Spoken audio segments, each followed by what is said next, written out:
For more than a century, the Western Pennsylvania Interscholastic Athletic League has crowned league champions on the gridiron. That rich history helped turn Pittsburgh into a football town over time. Since the early 1900s, kids around Western PA have grown up dreaming of playing on the big stage, in front of big crowds, and for the biggest stakes. Today, a select few will live out that dream, to play in the same game where legends were born and history was made. It's Championship Saturday, where pride is on the line, and the only thing that matters is raising that golden trophy. The WPIAL Championships on Pittsburgh CW start right now.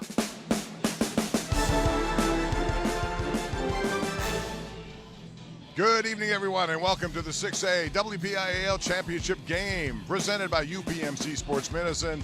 We have the two top teams in 6A going head-to-head in what is a rematch of a game won by Mount Lebanon earlier this season. They're 11-0, ranked number 1. Central Catholic, the Vikings are 9-2 with two great head coaches. Bob Pompiani and Chris Snyder. We're live on the field in Norwin here in Irwin. It's a beautiful facility. It's a beautiful night.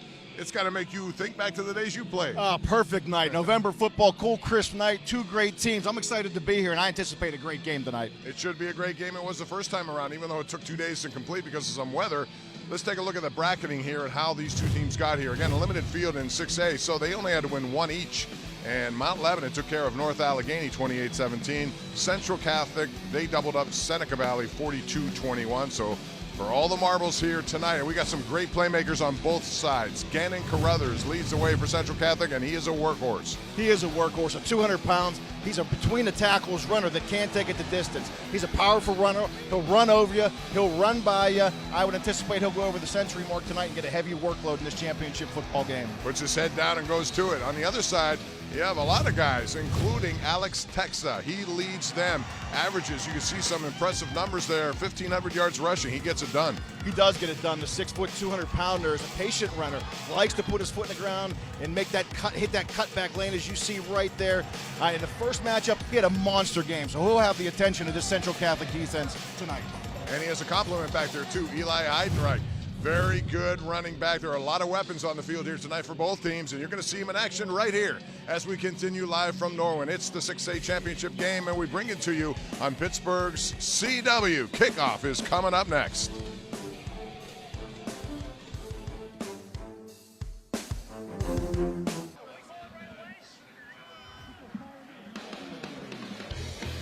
High school football on Pittsburgh CW is powered by Dunkin', the official coffee and donuts of the WPIAL. The WPIAL runs on Dunkin', and by CCAC, now enrolling for January 2022, and by Remax Select Realty. Find your home. Almost ready to go here at Norwin High School for the 6A championship. Mount Lebanon in the gold uniform. Central Catholic will be in the white tonight, and Central has won the toss. They will take the ball. And right off the bat, we'll get a chance to see their offense. And we have two outstanding coaches here. Chris, when you talk about the two of the best in the game, you're going to have to dig deep to find two better ones than these guys. But Terry Totten and also Bob Palco. Yeah, 14 championships between the two of them. I mean, excellent coaches, excellent teachers. As you see them right there, know both of them, both great guys. As we found out earlier, they were both coached together, cut their teeth together at IUP, which is really neat. But couldn't have better teachers on the sidelines, especially for kids that want to play football. These two guys got it, and that shows with their results. And two of the most decorated guys when it comes to WPIAL championships as well. Bob Palco with 8 of them at West Allegheny, looking to bring Mount Lebanon back. They haven't been to this game in over 20 years. And now it's time for Chris's Keys to the Game, brought to you by CA House Music. The keys to the game are what, Chris? Well, for Central Catholic, it's about bottling up the splash. And what do I mean by that is they got some home run hitters on this Mount Lebanon offense. Heidenreich, Texa, and then Daniels at quarterback. They've got to bottle them up, make them earn yards and touchdowns, no big plays. And for Mount Lebanon, it's about improving efficiency on that offense. Last week, only one offensive touchdown. Their touchdowns came via special teams, interception, defense. So they've got to be really efficient on offense because they have the playmakers to do it. They certainly do. Both teams have playmakers all over the place. You're going to see a really good game coming up here tonight. Brandon Jackson is back deep along with Gannon Carruthers. There he is, number 4, the 5'11", 200-pound senior who has been the bell cow, the man who gets most of the action back there, and he will be a factor in this game tonight. But also J.D. Younger, Antonio Pitts, they use those guys, and there's Brandon Jackson, the senior receiver, as they will get the ball first. And Central Catholic, like I said, they played this game earlier, and it was a 2-day affair as it turned out with a weather interruption. And it was Carruthers who took the opening kickoff back 95 yards in this game before Mount Lebanon came back and won it. Yeah, I mean, anytime you're kicking to a guy like that, and that happened in a previous game, it's in the back of your mind. So we'll see if the Mount Lebanon special teams does some sort of directional kick to try to keep the ball away from him. Noah Buda is kicking the ball off, number 38, and we are underway with the 6A championship game here, and it is a shorter kick taken by one of the upbacks there. He's trying to get to the outside, and he does have the corner. Beautiful return by Antonio Pitts, and Pitts takes it into Mount Lebanon territories. He got to the outside, so that, I guess, backfired a little bit if you're trying to keep it away from Carruthers. They got other guys back there, too. Yeah, Pitts does a good job fielding the football. And you can see he runs right, and they lose containment on the outside. I thought he was going to run out of real estate, but he turned the corner. And as you mentioned, now deep into Mount Lebanon territory, what a way to start this drive. And as we talked about, most teams take a coin toss, and if they win the coin toss, they defer. They decide to take it. They got a good start there on the first special teams play. All right, so it's Peyton Wayner at quarterback. He is the sophomore. Last year got hurt in this game. Cannon Carruthers is the running back and the guy who's going to get most of the action there. We got a pass as he rolls and finds his receiver, and that is Brandon Jackson. Jackson gets inside the 30, 25-yard line, and that's good enough to move the chains and a first down for Mount Lebanon. Wow. Or Central Catholic. Yeah, nice play immediately right there. They run a little bootleg and get a good play on first down. All right, let's take a look at the Central Catholic offensive starters. Peyton Wayner, the sophomore quarterback. Carruthers, J.D. Younger. Peter Gonzalez, the son of Pete Gonzalez. Brandon Jackson, you just saw him with the ball. And here is Carruthers now trying to get around. Cuts inside. He's a good cutback runner. And he gets some good yardage before. We have a flag. Eli Heidenreich made the tackle on the play.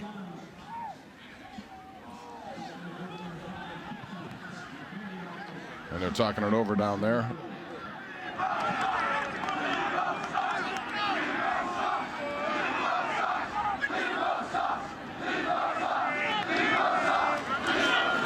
So it's a holding call, as you see Tom Trilly making that call right there. Mark Wise, part of his staff, and there are tonight's officials. So that'll nullify, which is a nice run there by Gannon Carruthers. Yeah, you got to hold out in space. I think it was one of the wide receivers out there, and called and negated that big gain.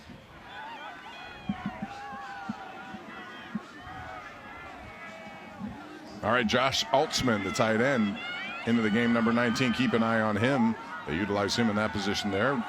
It's Brandon Jackson in motion, and now it's Wayner keeping it, and not much available. Well diagnosed there by Mount Lebanon. Again, it is Eli Heidenreich who makes the call, and now it's time to take a look at the Mount Lebanon defense. Grayson D, William Harvey, big play there. Owen Halter, along with Tommy Boehner. Jack Smith, number 7. Charlie Pellegrino.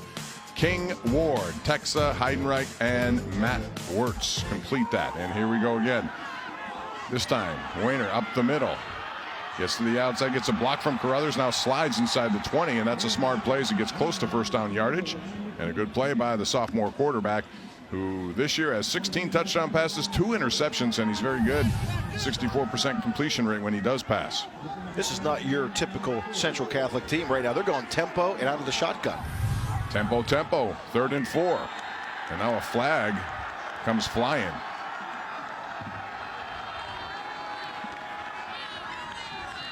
And it is an offside call. And so the tempo may have added to the confusion there. Yeah, when you're used to seeing Central Catholic in years past, they were a power football team, line you up in the I formation, push you around. And but this year they're going a little bit more up tempo, and there's the penalty right there, and they get the free 5 yards in the first down. Grayson D was the man who jumped offside, so it is a first down now for Central Catholic. After a nice opening kickoff return, now it is Carruthers, and he is into the end zone for the first score of the night. Gannon Carruthers, who had 179 carries coming into this one. That's 107 27 more than anyone else on the team. He's the workhorse, and he got it done right there. Nice blocking at the point of attack, too. Yeah, great blocking. You said, watch this hole open up. They just run the little zone read right there. You get a kick-out block right there. He gets north and south, shoulders square. Easy run through that hole for Carruthers, adding to his touchdown total, and it benefits them. They took the opening kickoff, and they made it pay there on the opening drive. Tanner Fuchs had a big block there, again, to free him. Point after is good, and an impressive first drive. Central Catholic wanted the ball. They got the ball, and they took it all the way down and scored 7-0. They have the lead early. Mount Lebanon goes on offense for the first time tonight when we return to Norwin.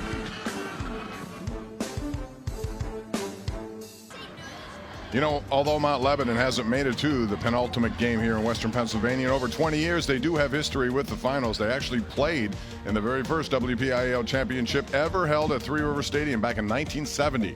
They won that game over Kiski 35-12, and they've won 7 WPIAL titles in school history. But it's been a while, and Bob Pelko comes over here now, part of his second stop after a tremendous career at West Allegheny. And now all of a sudden this team is in position to do something they haven't done in a while. Yeah, it took them 3 years for them to turn it around, really.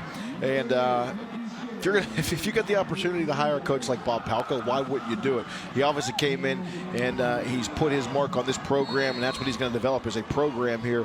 And it's paying dividends here early in only his 3rd year.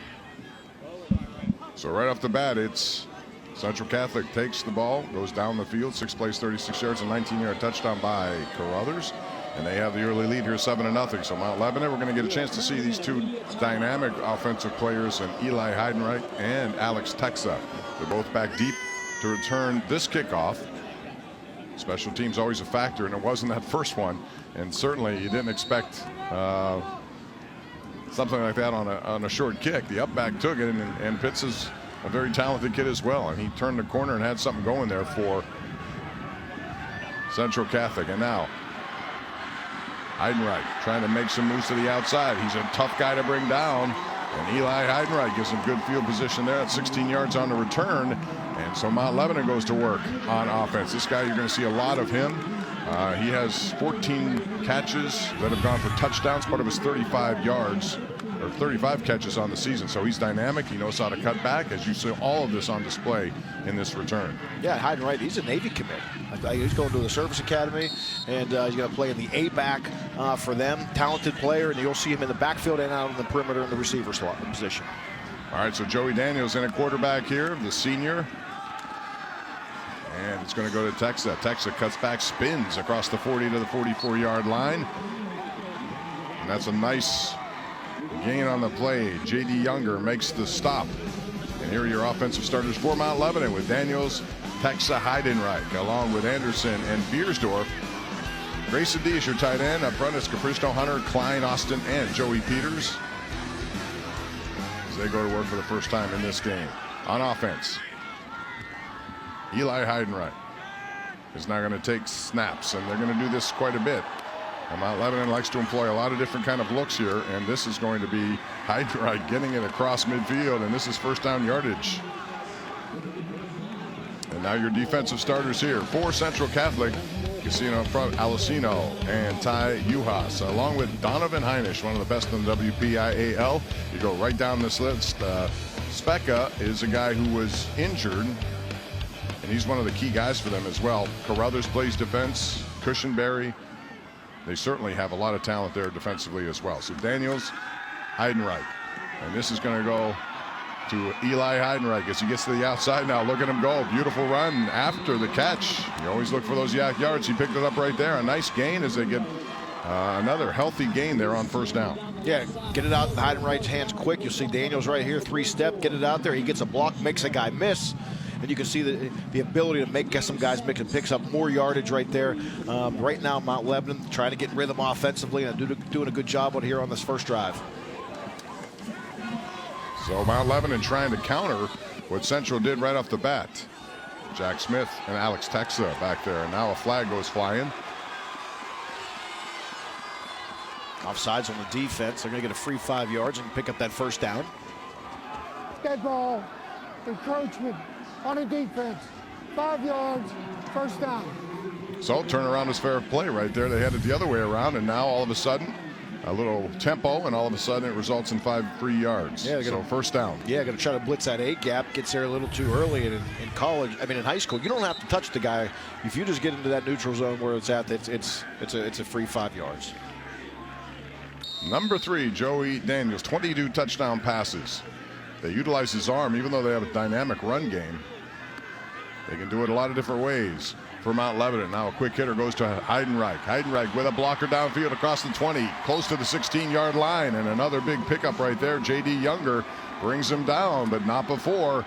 Heidenreich moves the ball deep into Central Territory, gain of 14. Yeah, not an easy concept. If you don't cover the guy out there, and he's a really special player, throw him the ball as fast as you can, and this is what can happen. He gets north and south, and now they're inside the red zone. Yes, a Navy recruit.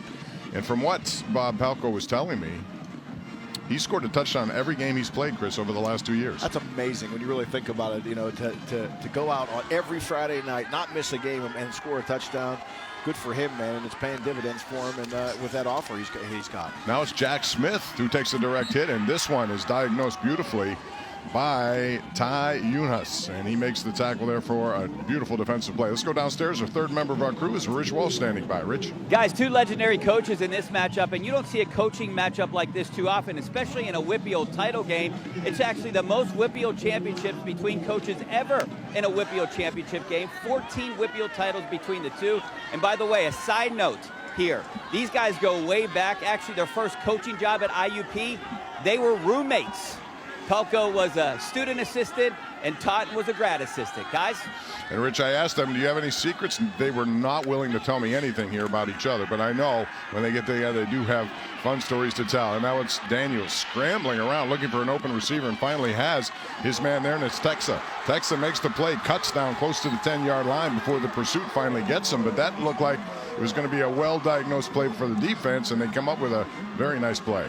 Turns into a little backyard football. I mean, his first 2 reads, he was trying to go left, scrambles a little bit. Texas just waiting for him. He's kind of his outlet receiver. Daniels does a good job of finding him, and then you can see what Texas can do when he has the ball in his hands. Makes a guy's myth, get north and south, inside the 10-yard line, and they're knocking on the door. So Anthony Speck on the play defensively, but not before.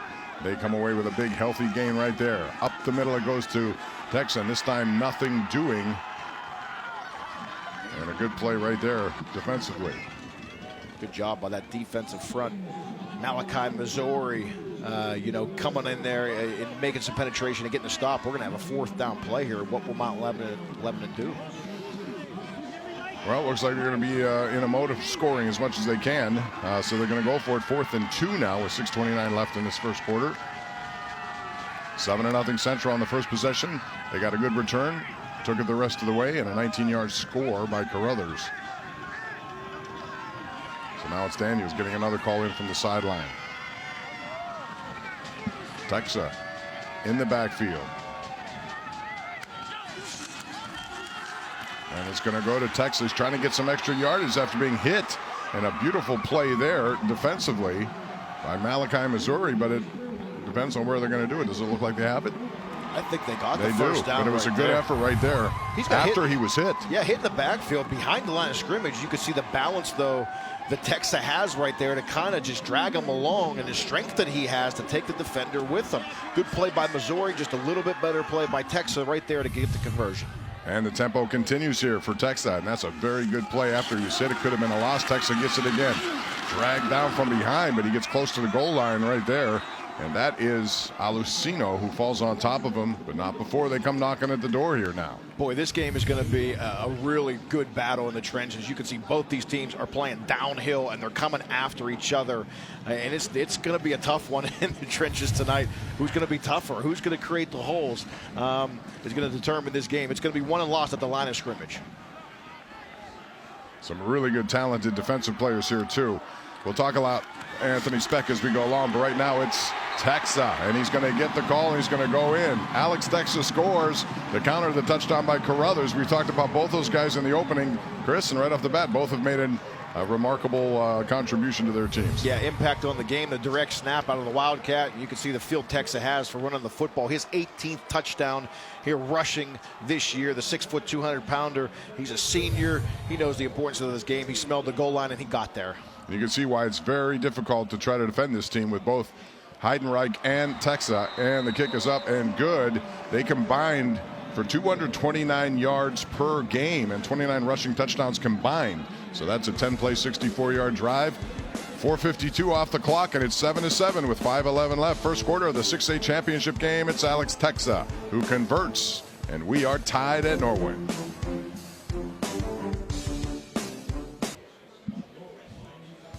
We're back here at Norwin High School. It's a 7-7 game for the WPIAL championship. Central had the ball first, and they drove right down the field. 19-yard touchdown by Gannon Carruthers, 7-0. And then it's Alex Texa completing a 66-yard drive to make it 7-7. And up-tempo is something that you don't normally talk about when you talk about Central Catholic. They don't normally do that. However, they added to their coaching staff with former Pine Richland quarterback coach Todd Yoakum, and he seems to have brought some of that over here to this team. And you don't normally see Terry Todd, and it's normally just, 3 yards and a ball of dust. And they've added something to their team. Yeah, I mean, it doesn't change his philosophy. It changes the style, the way they play. He's always going to want to establish the line of scrimmage. He wants to win up front, as both coaches do. It just adds the tempo now to it. But you still got the principles still remain the same. Let's win the line of scrimmage. But if we can do it efficiently while playing fast and we can add the tempo, that puts the defense at a disadvantage. And we saw them do that there on the first drive. And to be honest, I didn't know if he had it in him to change enough. I mean, he likes that, that power formation. Let's go get downhill and play smash mouth football. But sometimes you got to adapt to what your talent does. And he's done it. It's been pretty good for them this year. Yeah, but it certainly helps to have Gannon Carruthers back there who's going to do just about everything you can ask him to do. And he did it on that first drive. He plays defense as well, like a lot of these guys do here. So we'll see second opportunity for Central now in the 7-7 game. Brandon Jackson is back deep along with number 4, Gannon Carruthers. And now it's a little onside kick, and it's recovered. A little bag of tricks there. How about that? And Mount Lebanon has the ball, and we didn't expect that, but you do in a game like this expect something from Bob Palco. I mean, what a great call. And, this goes back to, preparation. The front line for Central Catholic was 15 yards from the ball, and they were retreating initially. So they're at the 45-yard line when they could be at the 50, which is 10 yards. I mean, for them to be able to do a middle dribble like that and not have any Central Catholic player even make a play on the ball tells me you got to move that front 5 line up to the 10-yard line. You got to move them up to where they should be, which is 10 yards. Charlie Pellegrino was the guy and he was how many yards down the field before he even touched that ball? It was beyond 10 yards. Beyond 10 yards. And you don't see that normally with that sort of kick, and No. Charlie Pellegrino was there. So a little bit of a surprise, and so Mount Lebanon goes back on offense now after they just scored. I wonder if those guys talked about that as roommates when they were at IUP. Who knows? And now ball batted in the air, but it's going to be taken in by Heidenreich. He's lucky that ball didn't get intercepted there because it was up for grabs. And it goes for a short gain nonetheless. J.D. Younger was there after the ball was hit into the air.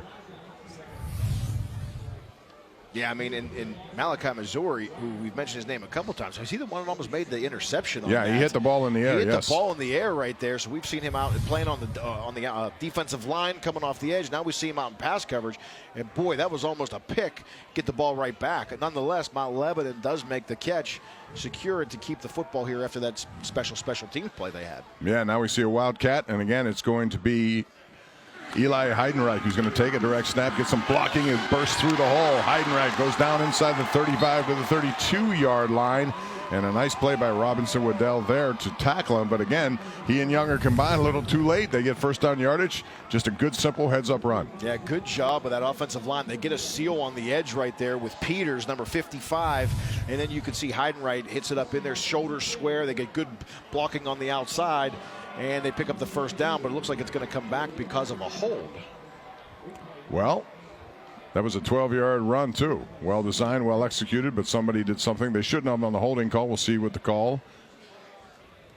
That holding call was probably at about the 40-yard line, a 10-yard penalty, right around there. So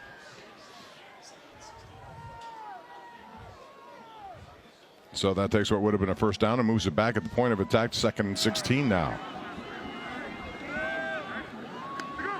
And they got a full backfield. It's going to be taken by Alex Texa. Texa doesn't have much to go right there.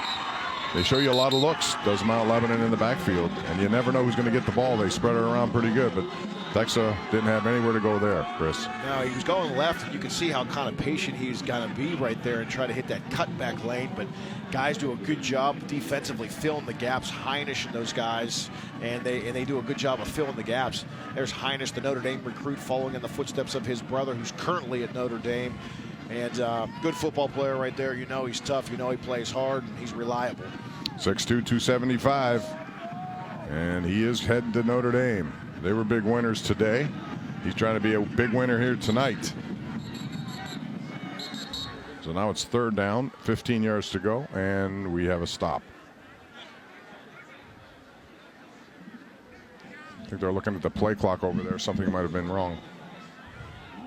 Down to 2 seconds, it looks like, so probably going to hit the reset on this. Boy, after you get the special teams, great play on special teams, you know, to get to recover the onside kick, then you get a good run, and you get the holding call though on there. Puts them behind the chains now. Now we get 3rd and long.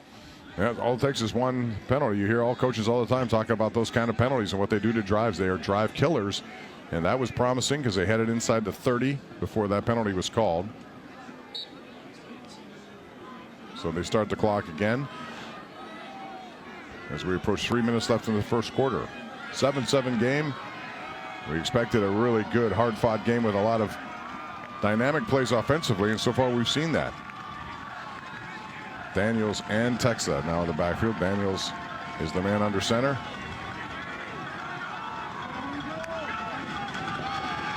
And he's looking down the field. Good coverage so far. He rolls right. Daniels now throwing the ball. It's out of bounds. Again, good coverage play there by Central Catholic. He didn't have many options, and he threw it away. Yeah, he missed his initial read. He had his receiver like hiding running right down the middle of the field. If you could have been in rhythm to make the throw, but he got flushed out of the pocket and then throws it away. So they get the special teams. Great play. And the penalty negates it. And now they're going to punt the football away. So they stole a possession, but no result for it. All right, so it's Brandon Jackson back deep as he'll receive this punt. As what was a promising second drive for Central Catholic, or for Mount Lebanon, I should say, results in a punt. They were knocking on the door, but penalties will do that. And now the kick here by Noah Buda, and this is going to be hit, fumbled, but right back. It was a muff situation there by Brandon Jackson, but he falls right on it. Fortunately, did not get away from him. He does recover, and Central Catholic goes back on offense now. Yeah, dodge a bullet right there. Fortunately, the ball didn't bounce away from him. Gets back on it. Mount Lebanon would have had a red zone possession on a turnover, you know, on special teams. And that's one thing Mount Lebanon has done very well this year, has been really good on special teams. Last week with a punt return. You see them this week with the onside kick and almost a recovery there. But so you get Central Catholic coming back on offense for their second drive. See what they do here and see if they get back to that tempo like they did on that first drive. Peyton Weiner at quarterback. Hands up the middle, not much there at all. Mount Lebanon's defense limits the gain, and it's going to be 2nd down and 9. And they do have some big guys up front who get the job done when given the opportunity, and certainly they're mindful of Gannon Carruthers, who scored earlier. He's going to get a lot of the carries there. Yeah, they do have nice size up front with Alessino and Fuchs and Primrose and Nugent and Fontana on the offensive line. Good size, and they do get a push. As you saw, they dominated the majority of opponents in 6A. This time it's Carruthers, and he's going to get first down yardage and more. As he gets into the secondary, Heidenreich is there to make the stop, and not before he gets that first down yardage. That's a gain of 10 yards. Man, what a great run. Look at the hole right there. He sees it, gets through it, and then he gets physical at the end of this, finishing over his pads, taking the defender down, running him over there for a good gain in the first down. Here we go again, up tempo, this time nothing doing. And that is Connor Young, who comes from behind and makes the stop there on Carruthers. But in the previous play, Tanner Fuchs had a big block to open that hole. He also was the guy who sprung him on the 19-yard touchdown. So he's only a sophomore on that offensive line for Central. Yeah, you see Carruthers right there. You know, when he gets north and south and vertical, I mean, any running back that gets north and south and vertical quickly, results are much better. Here he goes wide, he gets strung out, and no gain. So now it's Weiner looking for instruction from the sideline on a 2nd and 12 play. Well diagnosed there by Mount Lebanon. A quick hitter, and it goes to the outside. It's going to be a short game. Nice tackle in the open field right there. Peter Gonzalez is the wide receiver, the sophomore, who had 16 catches this year, but he didn't have much room after he caught the ball. Now, 3-step drop. You get a little hitch route right there. Good throw, good catch. Easy pickup there. Puts him in a much more manageable 3rd down for Peter Gonzalez. Matt Wirtz was there to lock him up, and a good open field tackle. And you see, of those 16 receptions, 6 of them, or 4, have gone for touchdowns. And he is the son of Pete Gonzalez, who used to play at Pitt. I think you remember him very well. I think I know him. I think I shared the backfield with him a couple of times when we were at the university together. He's a good golfer, too. I know that. Both of you are. As we move along, and there is a negative play there by the Mount Lebanon defense. Beautifully done by Jack Smith. The linebacker, the senior, came in, and there was not much available there. Yeah, off the edge right there. You can see that's more of a coverage shack, I think. I mean, he had time to throw the ball. No one open down the field. Jack Smith comes off of his block after after Wayner steps up, makes the sack, forces this punt. All right, we've reached the end of the first quarter now. Back and forth we go. It started with a touchdown by Gannon Carruthers. Alex Texa tied it up, and that's where we are after 12 minutes. It's 7-7 in the 6A championship game as we continue live right here on Pittsburgh CW.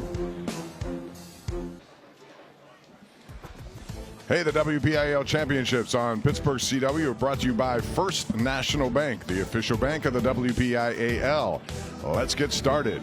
And by UPMC Sports Medicine, building better athletes. And by Carlow University, preparing students for the careers of today and the future. Bob Pompiani and Chris Snyder back with you. Rich Walsh down on the field, and we have a 7-7 game.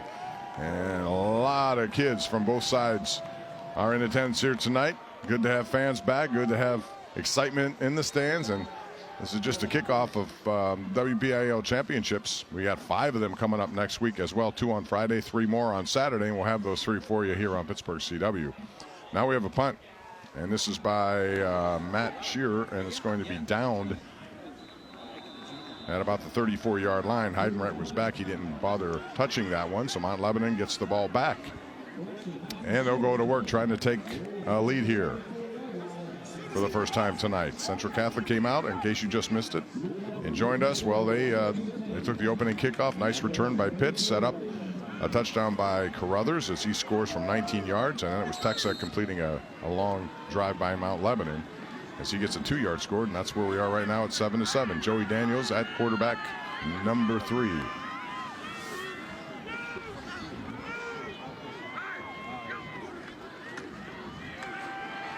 And he's going to go to, what a beautiful run there by Texa. He gets across midfield and into Central Catholic territory.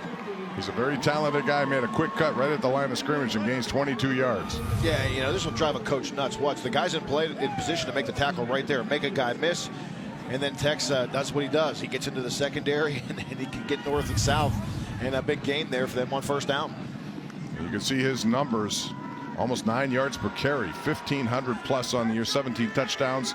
And he, along with Eli Heidenreich, make it very difficult to stop this team, which is ranked number 1 in the WPAL and undefeated this year. Once again, it's Texa to the outside this time. Gets a block by his wide receiver. Now cuts inside the 20. He's inside the 10, down to about the 7-yard line. A beautiful run. Robinson Waddell was there eventually, along with Keith Cushenberry, but it was too little too late as number 5 gets big yardage right there. And yes. That's a gain of 40-plus yards. Yeah, zone read, and you can see they get the edge sealed again. They get blocking on the perimeter. Then Texa does a good job of getting north and south. You can see right here, he's trying to split the defenders. And when you do that, it gets another 5 yards added on after the contact. And now they're inside the 10-yard line. And this is where it's tough now. You have Heidenreich back in the game. They come at you with a different amount of looks, and you just pick your poison here trying to stop these two in the backfield. It's Heidenreich with a direct snap. Gets a block from Texa, cuts to the outside, but a good play at the end of that denied him more yardage. So really difficult challenge if you're another team trying to stop these two. Yeah, I mean, in Texa and Heidenreich, really similar. I mean, both 6 foot. I mean, one's 200, 180, but their skill set obviously is really similar as far as, you know, their athletic ability and what they can do. Heidenreich, you know, obviously plays a little bit more on the perimeter because Texas in the backfield, but interchangeable. You know, these guys are interchangeable, and they're both dangerous when they have the football. Now, once again, it's Tex up the middle, trying to get that yardage close to the goal line. Or Heidenreich, I beg your pardon, or was it Tex? I can't. We have a flag on the play once again, and that may go against them. Illegal line, 5 yards, repeat the down. So you got illegal formation. Back them up 5 yards. Replay the down. Now, if you're the offensive coordinator here at Mount Lebanon, all you've done is you've stretched the field a little bit. You have more options. You know, I mean, I know that they're running the football, but now you have a little bit more. If you do want to open up the playbook and throw it, you got a little bit more room behind there. But the way they're running the football, they stick with what I can't see them, you know, not just running the football and stick with what's working right now. They have 3 wides in the game, but they have Heidenreich in there now taking the snap. And he's going to pass it along to Texas. Texas gets down to about the 5-yard line as they give you something new right there. Malachi Missouri was there to make that stop.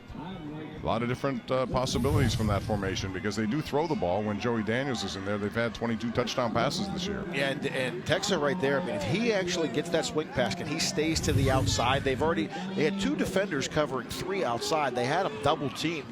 And instead, he decided to cut up. And I don't mind that. He gets good north and south. But if he stayed outside a little bit, he could have got to the pylon easily for a touchdown. Daniels back in the game now, the senior, 5'9", 180. Beckham D also in the game now. And this is the throw, and it's going to go for a touchdown. Brendan Anderson is there. That almost looked dangerously close to being picked, too. He threw it into some pretty tight coverage. But Anderson, the senior, makes the reception. Touchdown pass from Daniels, and Mount Lebanon has the lead. Boy, he got 2 receivers running the same pattern on the outside. They run 2 whip routes. They come in, that's like a post corner, but they're staying flat, and then you want to throw that down the line of scrimmage like Daniels did. He squeezed it in there for that play. Dangerous, but he got it in there. Good route, good throw, good execution for Mount Lebanon. It really was, and there's Buda with the point after, and it's good. And Mount Lebanon has come storming back now. And they have taken the lead there on a 6-play, 34-yard drive. Couple of minutes in the books there. Big run by Texas set the whole thing up. 14-7. Lebo has the lead over Central Catholic.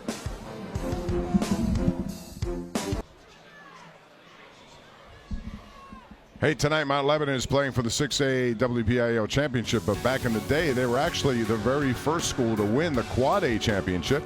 You might remember back to 1980, the WPIAL expanded to 4 classes, and the Blue Devils won that championship, led by head coach Art Walker. Now his son, also named Art, has since won multiple titles at Central Catholic and North Allegheny. That's quite a lineage there with the Walker family. And it goes to show you how long Mount Lebanon's been in business, but they haven't had success recently until Bob Palco came over here from West Allegheny, and boy, in a couple of years he's turned things around. The culture, everything about the program.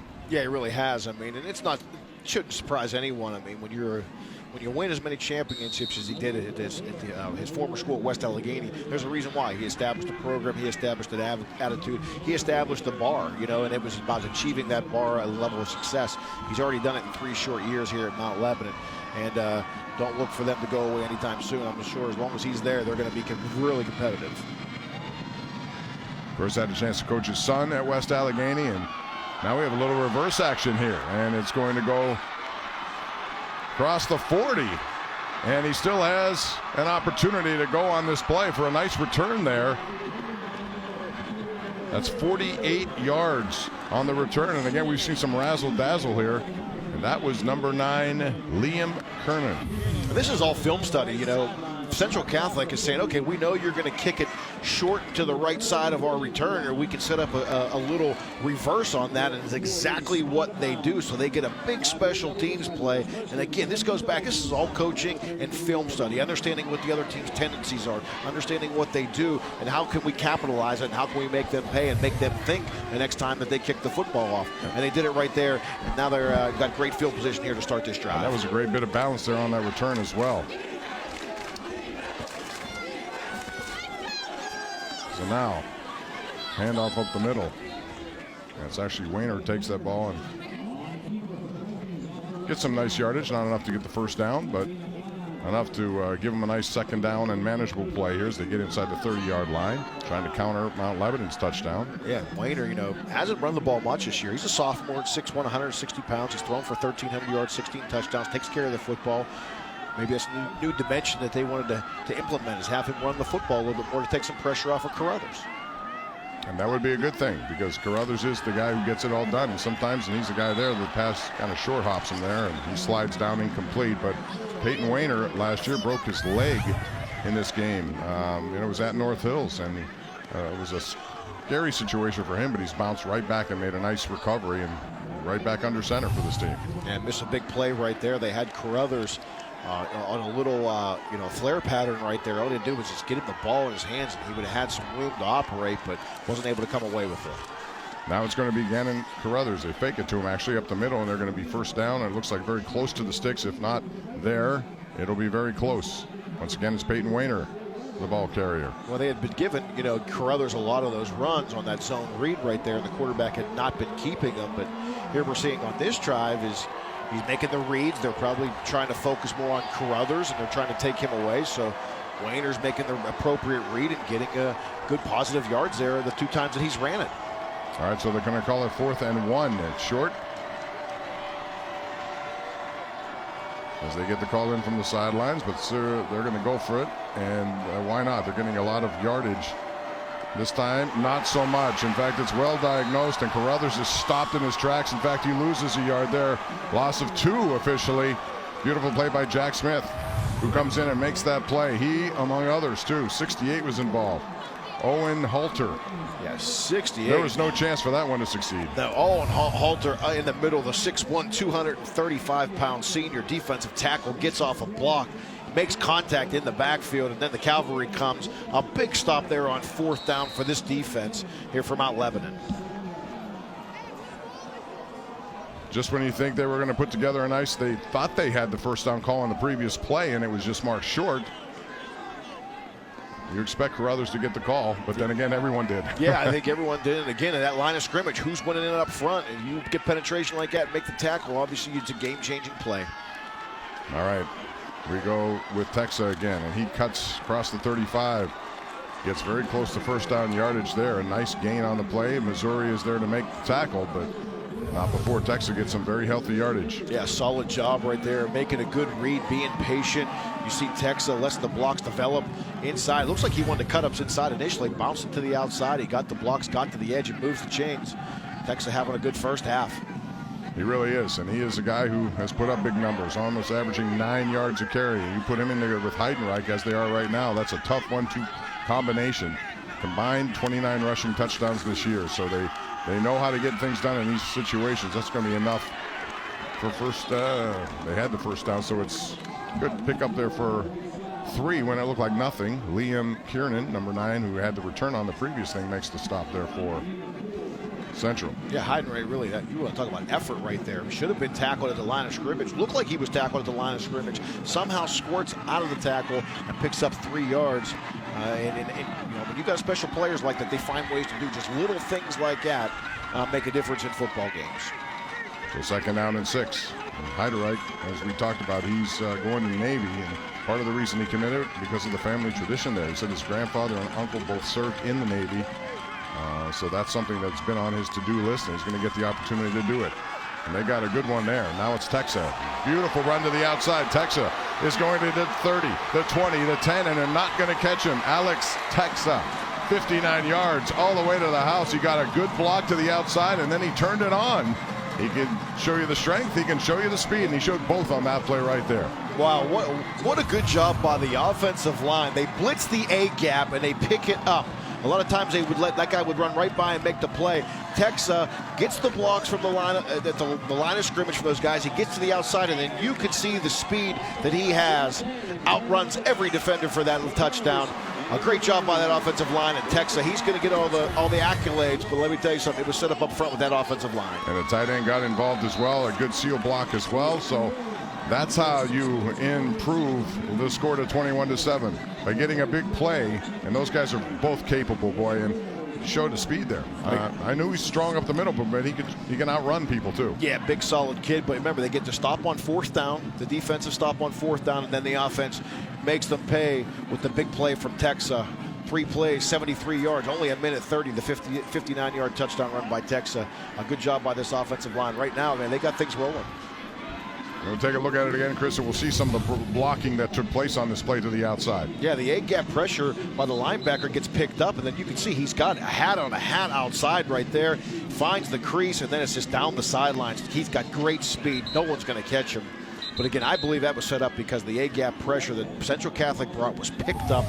That means that defender's caught inside. They've got 3 blockers on the outside. They pick those guys up, and he does the rest once he gets into the secondary. Charlie Pellegrino also made a nice block to the outside there too. So once he got that seam, that was over. He was just going to turn it on, and he outran everyone. 59 yards. That's how you make 73 yards of real estate go away in 3 plays. And 21 unanswered points now by Mount Lebanon, trying to remain undefeated.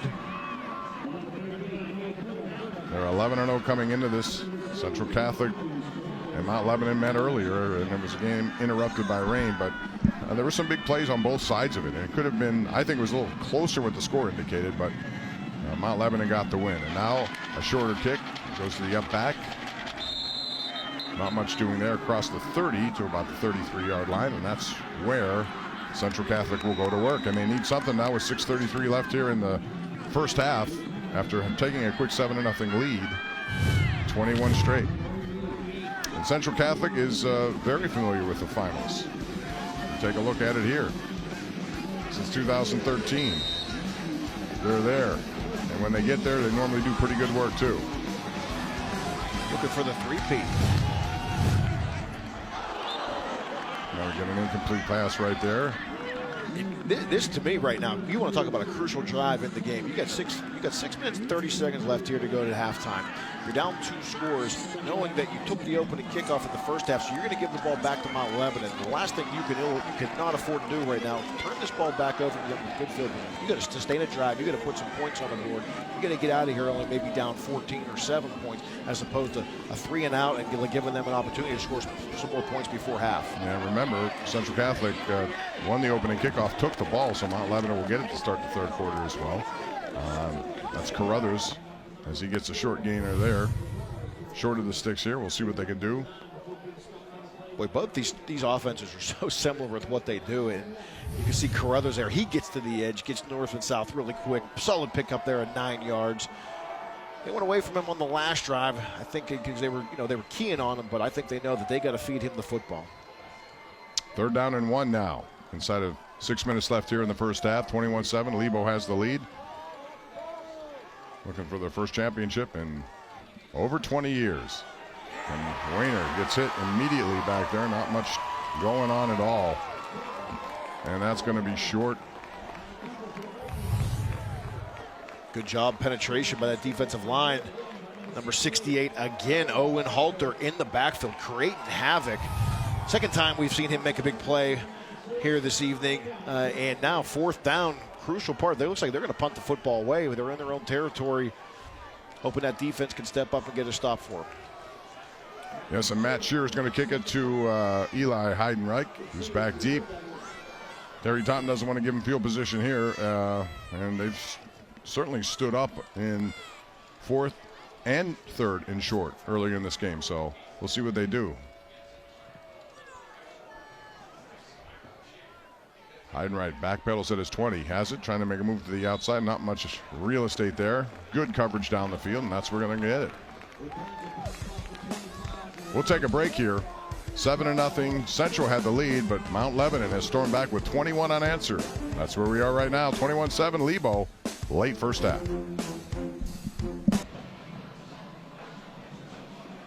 All right, we're back here at Norwin High School. Bob Pompiani along with Chris Snyder, Rich Walsh. 21-7 your score.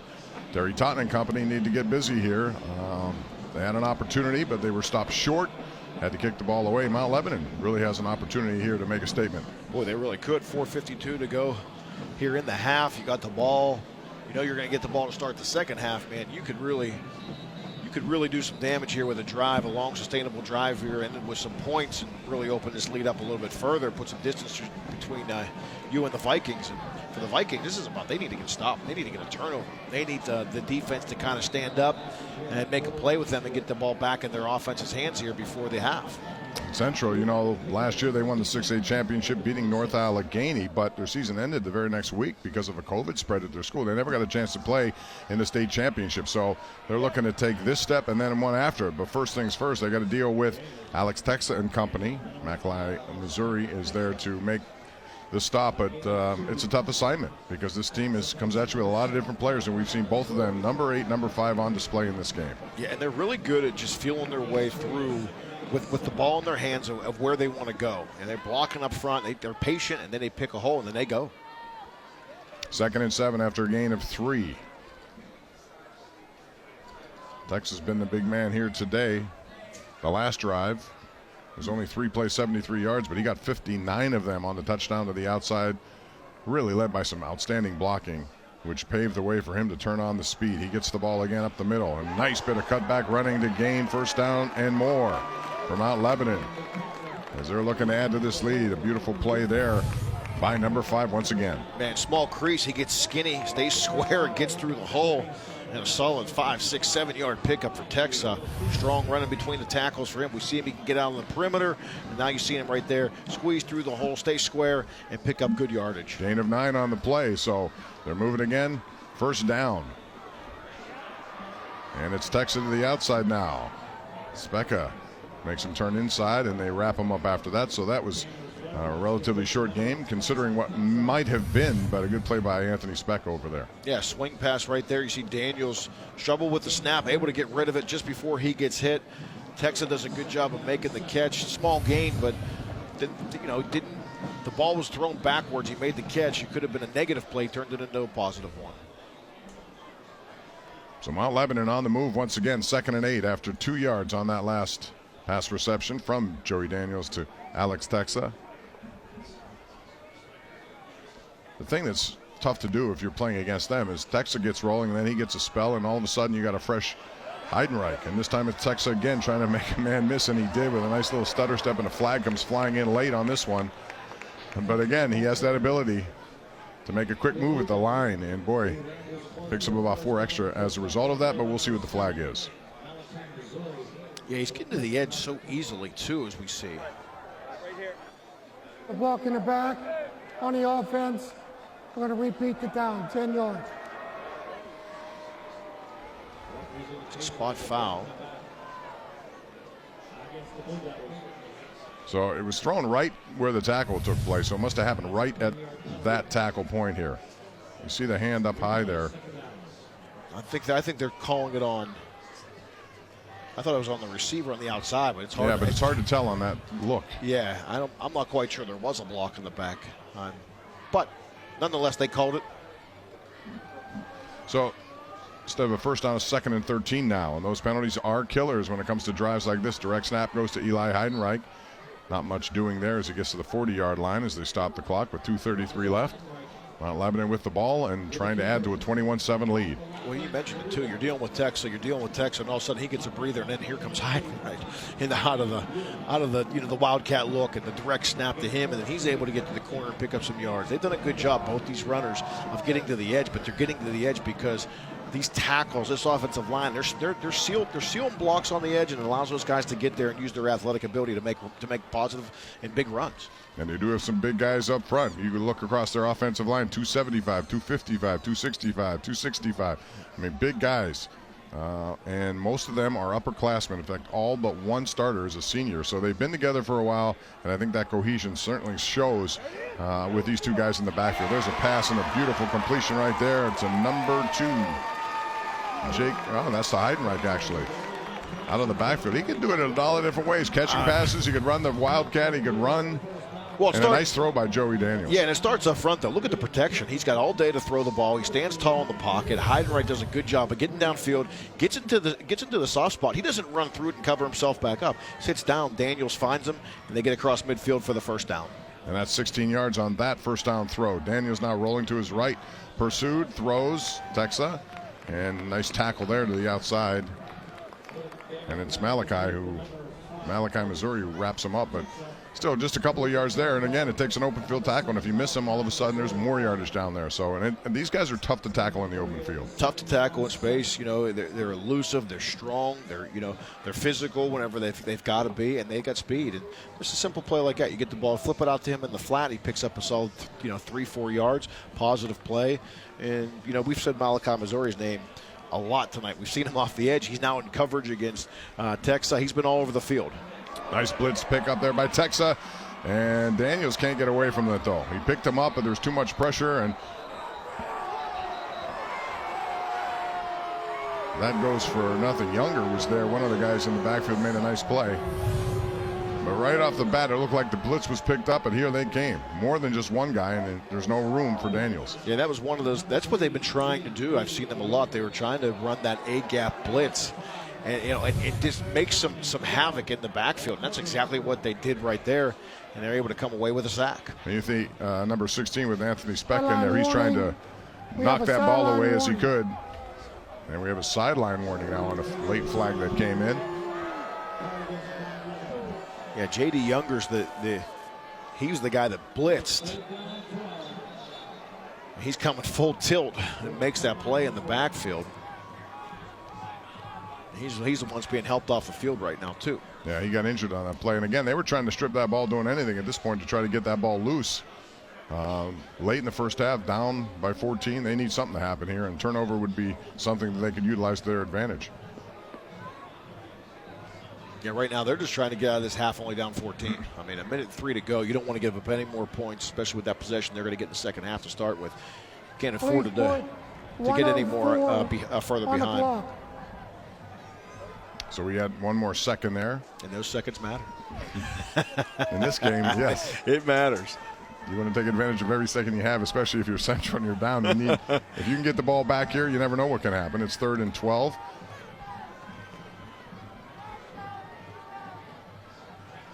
Daniels looks to the sideline once again. 2 receivers over there, Brendan Anderson and Michael Beersdorf. Daniels throws. Has a man in the middle of the seam again, and it's a beautiful throw. And that one is to Jack Smith. He plays linebacker on defense, and he is a tight end, and he's involved in their offense. A gain of 24 yards. A beautiful throw there by Daniels. Yeah, same play as before. They just use Smith to go down the seam right there. Daniels does a good job of finding him, delivers a good football, and they pick up the first down again. Daniels, I was just thinking about this. They hadn't been throwing the ball much. Now all of a sudden they're starting to loosen up that defense a little bit with right down the middle of the field. Well, if you know what Centrals are coming after them, they're trying to get in the backfield as soon as they can to stop those 2 outstanding running backs. And now, as we said, Daniels has 22 touchdown passes, so they've been utilizing him. And that was a good throw, Chris, because there were 4 defenders right there. He had to put it in really small window, but he did. Small window, deliver the football. His guy makes a play for him, and now almost inside the red zone here with 39 seconds to go. And so Mount Lebanon converts, moving, still with time left, 39 seconds in this first half. And boy, if they get a score here, it would look tremendous for them because they do get the ball in the second half. And Central Catholic has not done anything since that first drive. Yeah, you don't want this is a really crucial time in this game for Central Catholic because one more score, this game could get away from them. They're not built to throw the ball and quick strikes. They have guys that can, certainly score quickly, but they haven't shown that ability because of the Mount Lebanon defense. So, 3 scores will be tough. All right, just a reminder to be sure to stick around for the First National Bank halftime show. Rich Walsh will provide the remarkable job Bob Palco has done at Mount Lebanon. We're also going to preview next week's WPIAL championship games at Heinz Field, and we're going to go behind the scenes of a recent Steeler game with some sights and sound. It's all coming up on the First National Bank halftime report, and we got a full slate of games coming at you next weekend, 2 on Friday, 3 on Saturday from Heinz Field. And we'll talk about some of those matchups as we go along. Meantime, 1st and 10 for Daniels, who just made a nice completion to Smith. Throws, and he essentially throws it away to stop the clock. Aliquippa's involved in one of those games, Chris, and you know their program. It doesn't matter. They really, enrollment-wise, should be at like a 1A school. They're playing in 4A, and they've been to the finals 14 straight years. It's pretty remarkable. It's remarkable, and then, obviously I didn't go to the game last night, but I read in the paper that they have a freshman running back. And it's just like, really, they have a freshman running back who's really good. It's surprising at Aliquippa because everyone that runs the football at Aliquippa is really good, and they got a freshman this year, and that's a really interesting matchup next week with them and Bell Vernon. Really should be. One of 5 games over the weekend. And now it's Daniels rolling to the right, looking back left, throwing into the end zone, has a man wide open, and it's Alex Texa. Who else? He's been all over the place. That's a 23-yard touchdown connection to Texa, his 3rd touchdown of this game. And Mount Lebanon now, after trailing 7-0, about to go up by 3 scores. What a great play call. They run play action there, and they roll Daniels to the right. Texa, after the fake, just runs a wheel route down the sideline. No one covers him. Daniels with a perfect throw. Texa with the catch. They tack on another score before the half. Great call by the offensive coordinator for Mount Lebanon. And great execution by these kids. I don't know how you lose a guy like Texa, but he did. He was alone and did the wheel route. 12 plays, 74 yards, occupying about 4 minutes and 24 seconds. And just like that, it's 28-7. And the people from Mount Lebanon are getting their money's worth, no doubt. Alex Texa with 3 touchdowns in this first half, and they've come a variety of ways. And that's eye discipline. You know, I mean, you've got guys who are assigned to cover him in man coverage, so they see the fake, and now their eyes go back to where the football is. And for that split second, a guy with that type of speed, once he gets a little beyond you, they can't make that recovery, and they get into the end zone. 23 yards there. He had a 2-yard score prior to that. I mean, he's been doing it all. A 59-yard touchdown run before that touchdown. And you see the scoring drive there, the hat trick there. 3 touchdowns on the night for Alex Texa. And, you know, his backfield mate over there, too, Eli Heidenreich, he's another guy who's been involved in the pass game down the field, made 1 reception. He's been running the ball strong. It's a very difficult offense to try to contain. As Central Catholic, that's their assignment now, but they'd like to come up with some big play here before this half ends. We talked, one of the keys to the game for Mount Lebanon was offensive efficiency. Last week, 1 offensive touchdown. They scored 28 points, but they came in a variety of different ways. Tonight, they have been on point offensively, and execution has been outstanding. A little squib kick right there, and it's going to be taken and muffed and recovered by Carruthers. As Central Catholic now tries to get something going here before you get to 0-0-0 on the clock, but with only that much time left and the length of the field essentially to go at the 25-yard line, that's an awful lot to hope for. But they have to regroup and come up with something in the second half, most notably stopping this Mount Lebanon offense. Not an easy assignment. Not an easy assignment with the playmakers they have, and right now they're going to have to regroup at halftime. And if the game's not over by any stretch of the imagination, 21 points, they can certainly come back, but they've got to regroup and make some adjustments. Terry Totten has been involved in a lot of these games, so he knows how to do that with the adjustment game. And this is the dump off, goes to Carruthers, and he gets across the 40 to the 43-yard line. And they're looking for a flag there at the end of that. That's a 19-yard pickup here with 10 seconds left in the first half. Not a bad play there for Central Catholic to get him out towards the 44-yard line. And now a flag comes flying. Bottom of your screen there. Well, coaches were upset about something there at the end of that play. Yeah, they wanted a flag called, I think, on Carruthers. And here's what's going to happen is they're going to end up calling. They're going to call a flag on. We have an unsportsmanlike on the coach, 15 yards, first down. Well, you know, it's interesting because now I think I heard this, like, adhere to here. You're not allowed to hurdle in high school. Right. They had one of those calls earlier in this game, I think. And I don't know if that's season when they met for the very first time. I don't know if they were talking about that. The hurdle, or if there was something else after the play. But here you go. You get one play. You get up to the 45-yard line. Now you get a 15-yard penalty. Now you're inside in Mount Lebanon territory here, just outside the 40-yard line. You got 16 seconds to go. Now you're thinking, man, we got to try to get some points on the board before the half, and steal a little bit of momentum, just a little bit of momentum going into the half. That could be critical, that penalty, depending on what happens here. But it looked like the Mount Lebanon wanted a call on Carruthers. Yeah, I don't know what it was for though. I don't either, but Bob Palco was very animated. Let's just put it that way, and didn't stop until he got a flag called against him. Yeah. We'll see how it plays out. If that penalty does hurt them and allows them to put some points on the board. But you got to like the enthusiasm and the passion that Bob Palco brings. You're up 21 points and you're coaching as hard as you were if you were 0-0, right? And he believes in this defense, which has done a good job all season long. 1st and 10, and they're going to go for a home run ball, but this is going to be overthrown into the end zone. He's intended for Vernon Settles. Yeah, and I think Wayner, he wanted to get the ball. He wanted to get rid of the ball. I think he could feel the pressure coming. They brought a blitz off the edge right there, and I think he threw that ball a little quicker than he wanted to. But lucky for him that it fell incomplete, because there was a safety that was deep back there, was trying to track that ball down. Wayner this time slings it out. No, and has a man, and he drops it right there. Had some potential yardage for Peter Gonzalez, and he was looking down the field before he actually had possession of the ball, and that was a nice design. It was set up for some blockers too. Perfect play call. They were going to run the wide receiver screen. You could see the blockers out in front. All he has to do is make that catch, and he's got 3 guys out in front of him. That was a potential right there for a big play, but it's just going to fall incomplete. And could have used the sideline, gained some yardage, set up one more play. As it is, they have 7 seconds left. Trying to get anything out of this on a 3rd and 10 play now from the 41-yard line. And it's Wayner up the middle. He's going nowhere, and that's a sandwich, and that is going to take us to the half. Jack Smith was involved with that. Mount Lebanon very animated as they leave the field, and they should be. They trailed in this game 7-0, but they've come back strong with 4 touchdowns, 3 of them by Texa, their outstanding running back. And all of a sudden now Central Catholic's got a lot of work to do in the second half and a lot of adjusting to do. Yeah, well, I think you said it. That was a strong half of football by Mount Lebanon, there offensively and defensively. Rich Walsh is standing by with Bob Pelko right now. Rich? Coach, how important was it to get that touchdown right before the end of the half, because you're getting the ball back second half? Well, I mean, any points we can put on the board right now is big for us, but it's finally settled down. Defense got the butterflies out, I guess, but they're a good football team, and we've got to go make some adjustmts and continue to do what we do.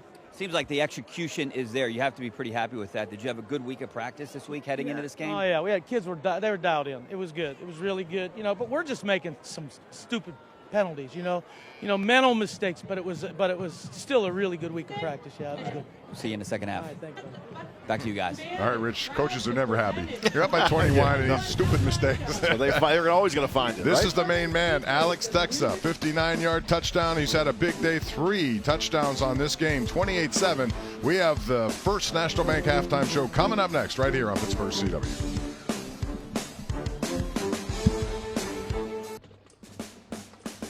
Welcome to the First National Bank Championship halftime show.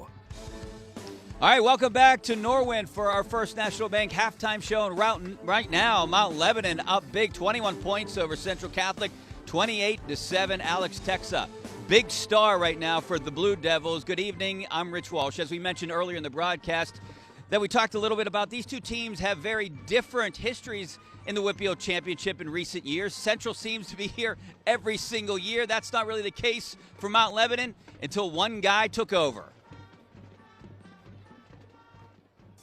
After winning 8 WPIAL championships in 24 years at West Allegheny High School, Bob Pelko decided to retire from West A in 2018. But that retirement only lasted 3 months before Pelko accepted the head job at Mount Lebanon.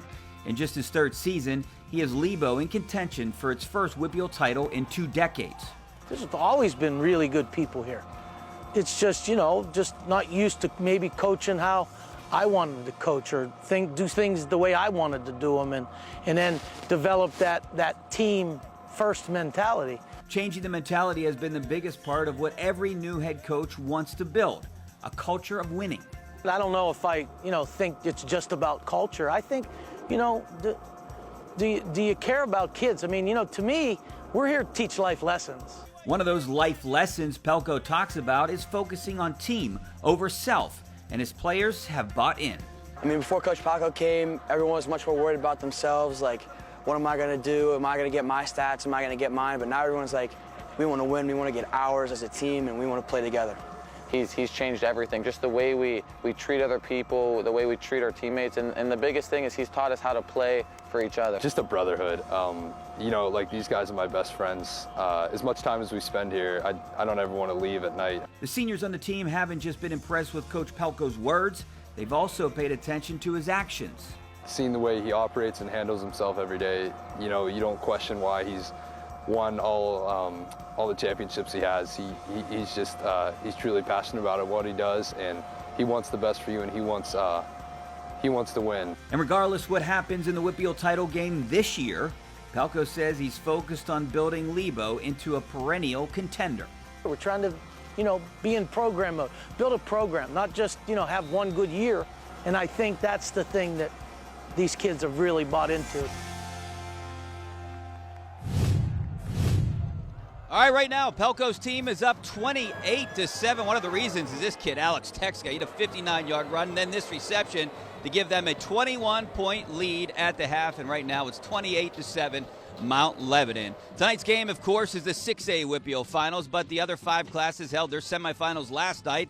Let's take a look at the Carlow University scoreboard from last night, and these scores are from last night, and tell you who made it to Heinz Field next weekend, starting in 1A, where it was Upset City, 9th-seeded Our Lady of Sacred Heart beat Rochester by a point, and they will face Bishop Canevin, who beat Cornell 24-7. The single-A final is next Friday at 2 o'clock at Heinz Field. Moving to Double-A, Beaver Falls topped the depleted Steel Valley team 21-8. Sarah Catholic Stunstow Rocks 13-12. So the Double-A final will be Beaver Falls against Sarah next Friday at 5.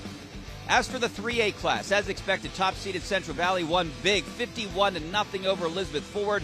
The other 3A semifinal, much closer. North Catholic shut out Avonworth 7-0, so the Trojans will face a very good Central Valley team in the 3A final next Saturday afternoon at Heinz.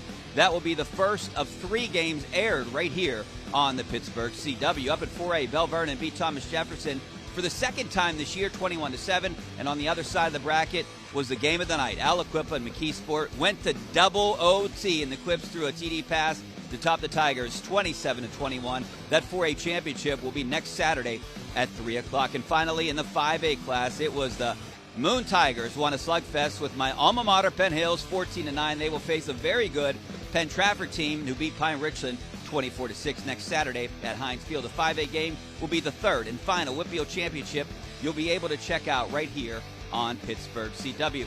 Much like the game you're watching here tonight, our high school football broadcasts certainly are a team effort, and it takes key people, key members of this team to put this all together, and key sponsors like First National Bank. Hello, I'm Ron Donatelli, President of the Pittsburgh region for First National Bank. On behalf of the bank and our parent company, FMB Corporation, we are proud to be the official bank sponsor of the WPIAL.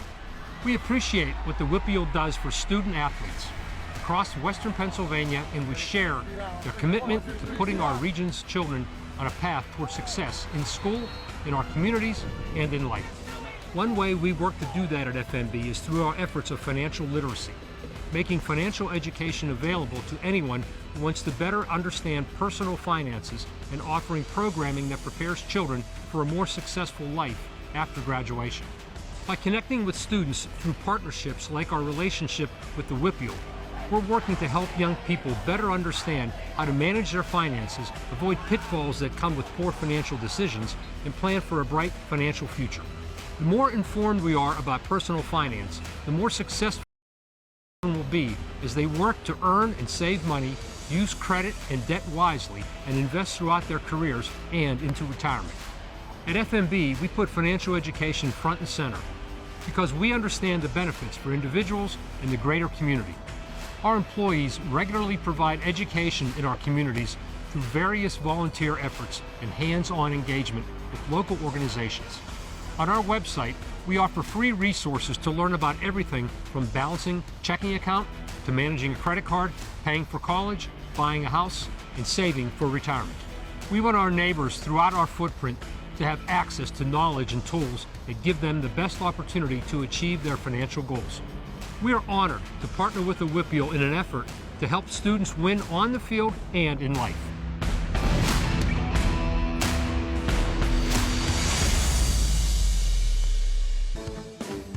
Welcome back to the First National Bank Championship Halftime Show.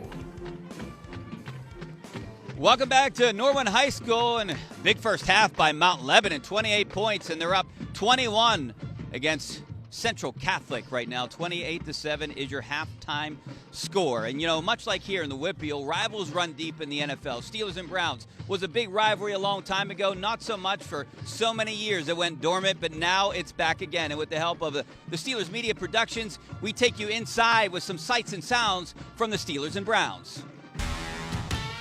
Steelers deferring at the top. And that means Baker Mayfield and the Browns will have first possession.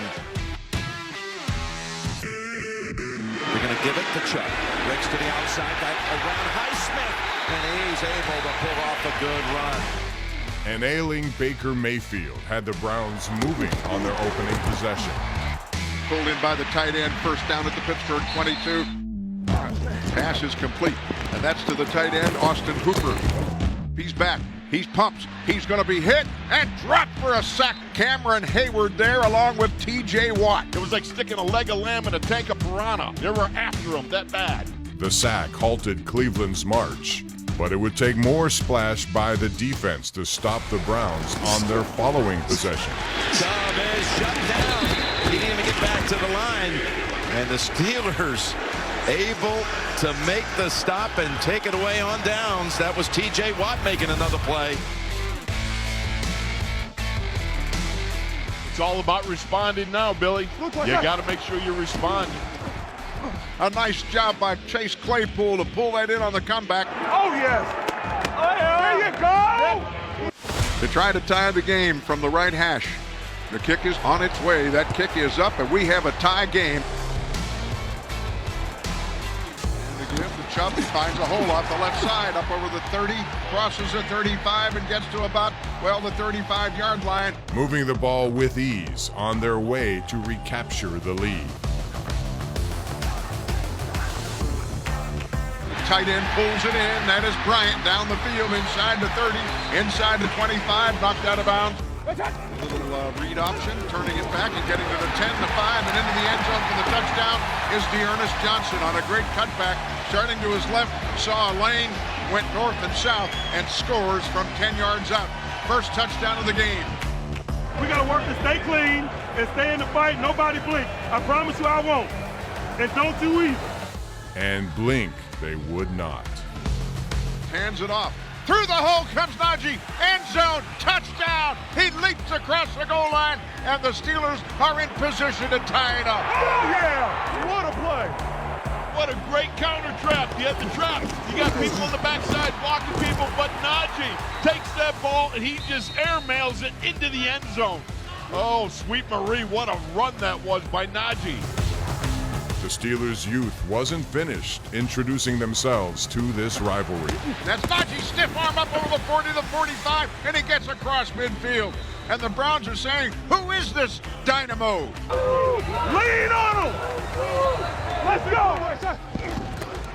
Claypool with a quick out to the right, then he fights people off. And he's down inside the 5, and a first and goal at the 2-yard line. Come on, Chase!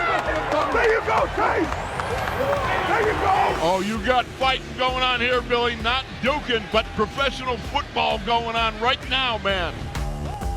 Steelers have to go for it. 4th and goal at the 2. Here's the snap. He pumps. He fires for the end zone, and it's juggled in the back of the end zone. Touchdown, Pittsburgh! Pat Freiermuth, the Penn State rookie, pulled it in a combat catch. You gotta be kidding me. Oh, was that a sweet play? He had the catch, he had the feet. That's all you need. The rookies made their presence felt, but it was a familiar face that would break the back of his former team. Fakes. Dumps it off over the middle. The pass complete to Landry. First down at the Pittsburgh 20. The ball came out, and the Steelers say they have it. The ball came out. Was it Schobert that stripped the ball? Oh, my goodness. Schobert, the former Brown, broke it up. And who else but T.J. Watt has the football in his hands. It's been 3 years since Jarvis Landry last lost a fumble. Joe. Oh, where'd he go? Where'd he go? Where'd he work? Where'd he work? Oh, yeah. Real bloody, too. Yeah. Look at him, teeth all bloody. Ben gets the snap. Fakes. Over the middle. Here's Deontay Johnson up the field. 45-50, 45-40. Tackled near the 20-yard line. That was absolutely the nail in the coffin. we lost to the Raiders and lost to the Bengals, and people are ready to bury this club. Being able to finish a game off like this, I can tell you, it's a great time. The Steelers upset the Browns in Cleveland 15-10 and go to 4-3. Wow, what a tremendous game. Sir, Steeler Nation. What's up? What's up? Steeler Nation. And great stuff by Steelers TV and a great game by the Steelers against the Browns. And you can check out more stories like this on all Steelers media platforms. Right now here at Norwin, Mount Lebanon up 21 over Central 28-7. That'll do it for our First National Bank halftime show. I'm Rich Walsh. Stay right there. Coming up next, Bob and Chris have the first half highlights and second half kickoff, and I'll see you after the game.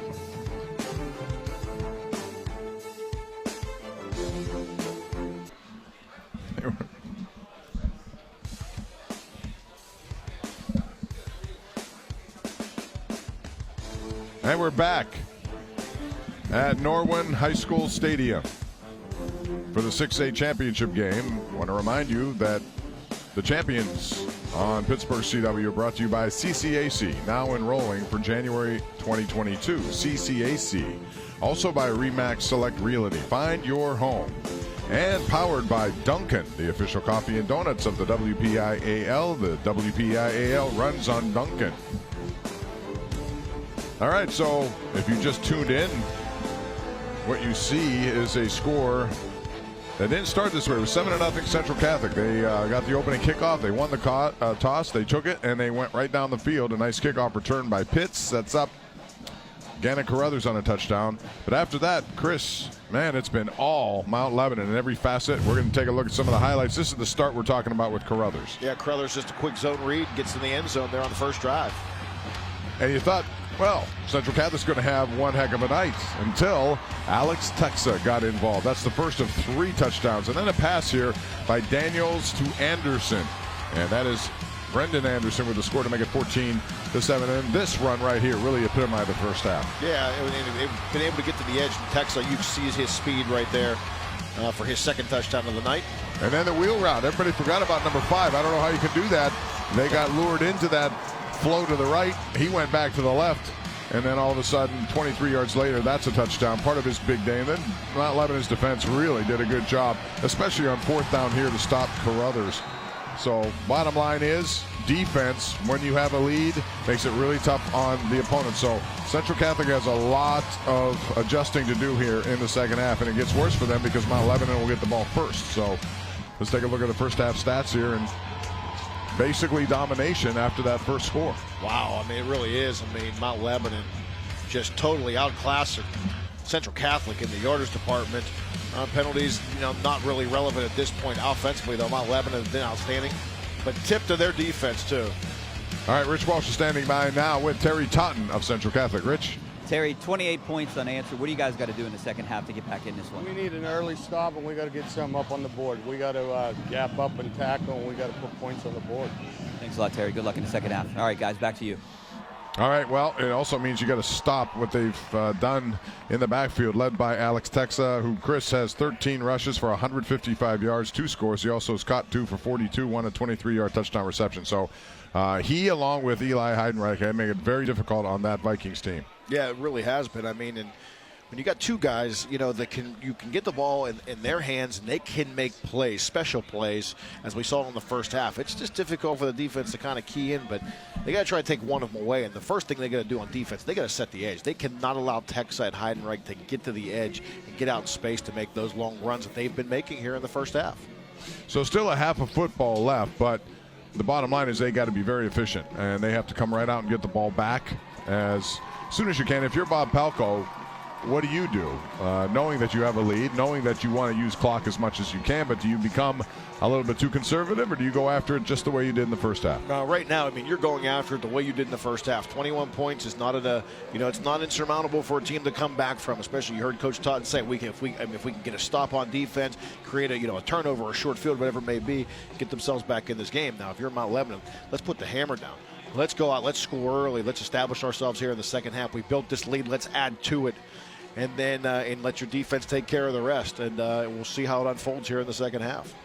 Bob Palko, we talked about just his 3rd year as Mount Lebanon's head coach. And He already has this team back in the finals for the first time in 21 years. They are ranked #1 coming into this game. He retired from West Allegheny after 2018, but he stayed retired for just 3 months. So I guess he didn't like retirement, Chris Snyder. So he decided, I can't take this retirement. You know, you often wonder about that. What are you going to do when you're a type A personality like he is, and like a lot of these coaches are? All of a sudden, you just can't stay away. So he got an opportunity in Mount Lebanon, and he's added to what has been a remarkable resume. Amazing. I mean, he's a competitive juice that flows through these guys as a player and a coach. I mean, they have it. They want to win. They enjoy being around the kids. They enjoy impacting the way that they do with these kids. I mean, so you're looking at him right now. I mean, he's about to tie.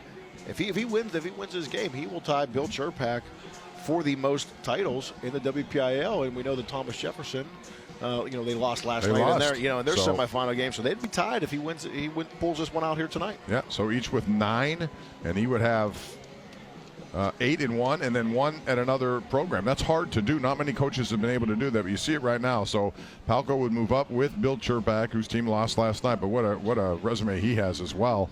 And that would be, with 2 different schools, it's pretty impressive to do that. Well, and it makes you realize too how much coaching really has an effect on the game. Yeah, you got to have players, don't get me wrong, but there's players in every school. It's a matter of what can the coach do to get it out of the players, and obviously he's doing it here at Mount Lebanon because he did it at West Allegheny. No question about that. Overall, 22-8 at Mount Lebanon in those 3 years. And the first year was a tough one. Had to get a lot of guys to, commit to the program, to commit to what he was trying to do. And then essentially you're recruiting your own student body, people that you know, and try to come out and play football. We think you got talent. And he's done that. If you noticed on that graphic we saw, we said 5 others tied with 6 apiece, and one of those is Terry Totten. Yeah, so if he should come back and win, he would move into that top 3, tied for 3rd at 7. And don't think he can't do it because he's been in deficits before and he's been able to come back, but it's going to take a Herculean effort at this point. Yeah, it starts with this opening possession. They have to get a quick 3 and out, and they got to find a way to put points on the board. They got to get back to what they did on that opening drive. They had it going, and then it kind of went away there in after that first drive. But that's also a credit to the Mount Lebanon defense. They've played tough at the line of scrimmage. They've been getting in the backfield. They've been disruptive, and they've been making plays. So there's a combination of a lot of things that have to happen. But we'll see how it unfolds here pretty shortly. You mentioned their defense. Jack Smith, number 7, has been very active for them. Charlie Pellegrino has done that. Daniel King is a senior member of the Mount Lebanon defense, and he has a family tradition because both his father and his uncle have won WPIAL championships at Mount Lebanon. So he'd like to join the family tree there in terms of winning a championship, and he's 1 half away from doing that. Yeah. So we'll see what happens here. But Bob Palco feels pretty good about his team, but he knows there's still a lot of work yet to be done. No question about it. And it starts here pretty shortly. But, yeah, I mean, keep that same intensity. These guys are locked in. You can see Coach Palco right there. He's locked in. I mean, still got a half of football to go, and he knows it's not over. And it's about keeping his guys focused, He got the buy-in initially from his players for the last 3 years, and now this is all the culmination of all that hard work and everything they've put forth. And now it's about finishing. You got 24 minutes to finish the job. And right now, that job is 28-7. It's a nice position to be in if you're him. For Terry Totten, they've got to overcome this first possession by Mount Lebanon, try to get the ball and get something going. But they have the weaponry to do it. There's no question about that. We've spoken highly about Gannon Carruthers. Antonio Pitts is a guy who can make things happen, and Peyton Wayner is getting better each and every year he goes through that. So we'll start the second half with Heidenreich and Texa. Who else back deep to receive this? And if you're Mount Lebanon, you may, or if you're Central, you may not want to kick it in their direction either. Yeah, I mean, that's the first thing I'm looking at. I'm staring down there going, geez, I got to kick it to one of these 2 guys. Let's keep it away from them. Matt Shear, just a little squibbler, and it does go to one of the men who takes a knee at the 25-yard line. And so that's where Mount Lebanon will get the ball to start here in the third quarter after really dominating that first half. Right after the first possession, it was all Mount Lebanon in every way. It was, and it'll be interesting to see, what this defense, what adjustments were made for this defense for Central Catholic to try to create some stops. What did their defensive staff come up with? And we'll see here in a little bit. But they've got to find a way to set the edge defense. They cannot allow these guys to get to the edge. And that's been the big problem right now. When they do get to the edge, they get some big runs. And Texa was the man who got most of them to the outside. He is the ball carrier right now. And right off the bat, a nice stop behind the line of scrimmage. That's going to be a loss of 1 yard. Yeah, that's Heinisch right there. Does a good job. He gets penetration into the backfield, disengages, and makes the tackle right down the line of scrimmage. Donovan Heinisch, brother at Notre Dame, he's headed there too. The big guy, when he falls on you, you know it at 6'2", 275. And so that's a nice play to start. If you're looking for just something momentum-wise, you'd like to get a 3 and out here quickly if you are Central Catholic. Joey Daniels at quarterback again. He hands off to Texa again, who gets to the outside, now cuts back inside. Head down, driving and getting close to first down yardage, and with the second effort, he might have gotten there. That's Anthony Speck, who came up late in that play, but what a really good run once again by Alex Texa. And he just put his head down and got some extra yards when none appeared to be available. Yeah. But we have a flag. You know, I've been saying set the edge, and I'd tell you the one thing that you don't account for is how fast these guys can get to the edge. Texa and Hyde right. Personal foul on the defense. 15 yards, first down. And it's on Anthony Specca. Let's take a look at this, number 16. They got him wrapped up right there. It's like he's trying to rip the ball out. Yeah. And I think he just got a little too aggressive with that. Although I don't know if I'd call that in that situation, given.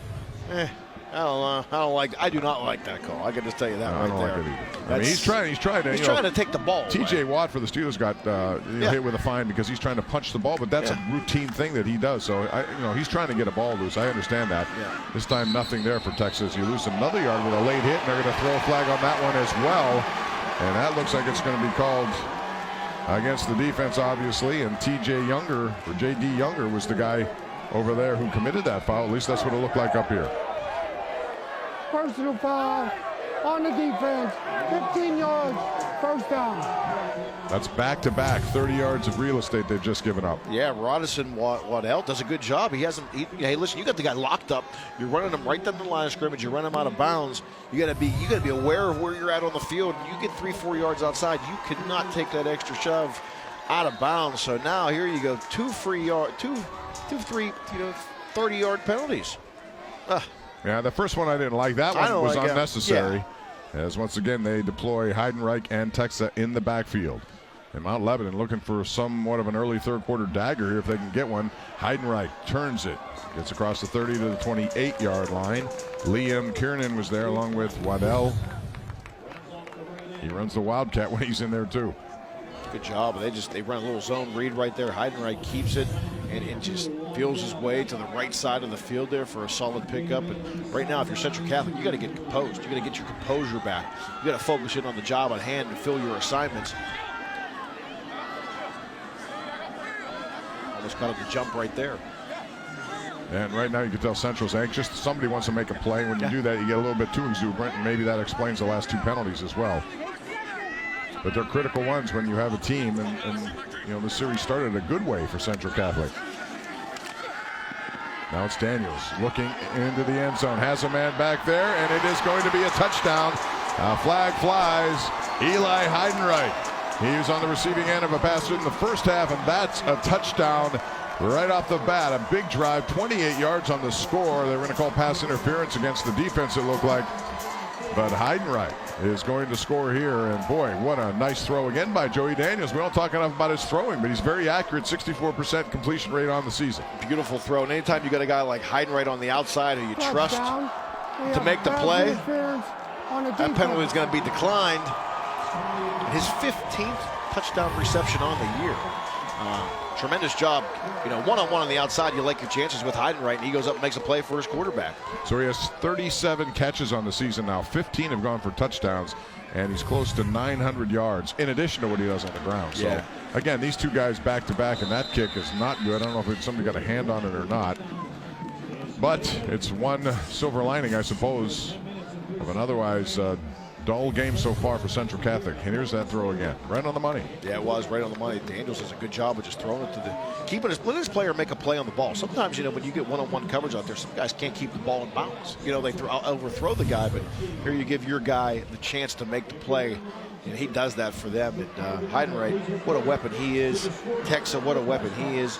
Daniels, 1,300 yards, 19 touchdowns. He's adding to that total here tonight. Only 6 interceptions.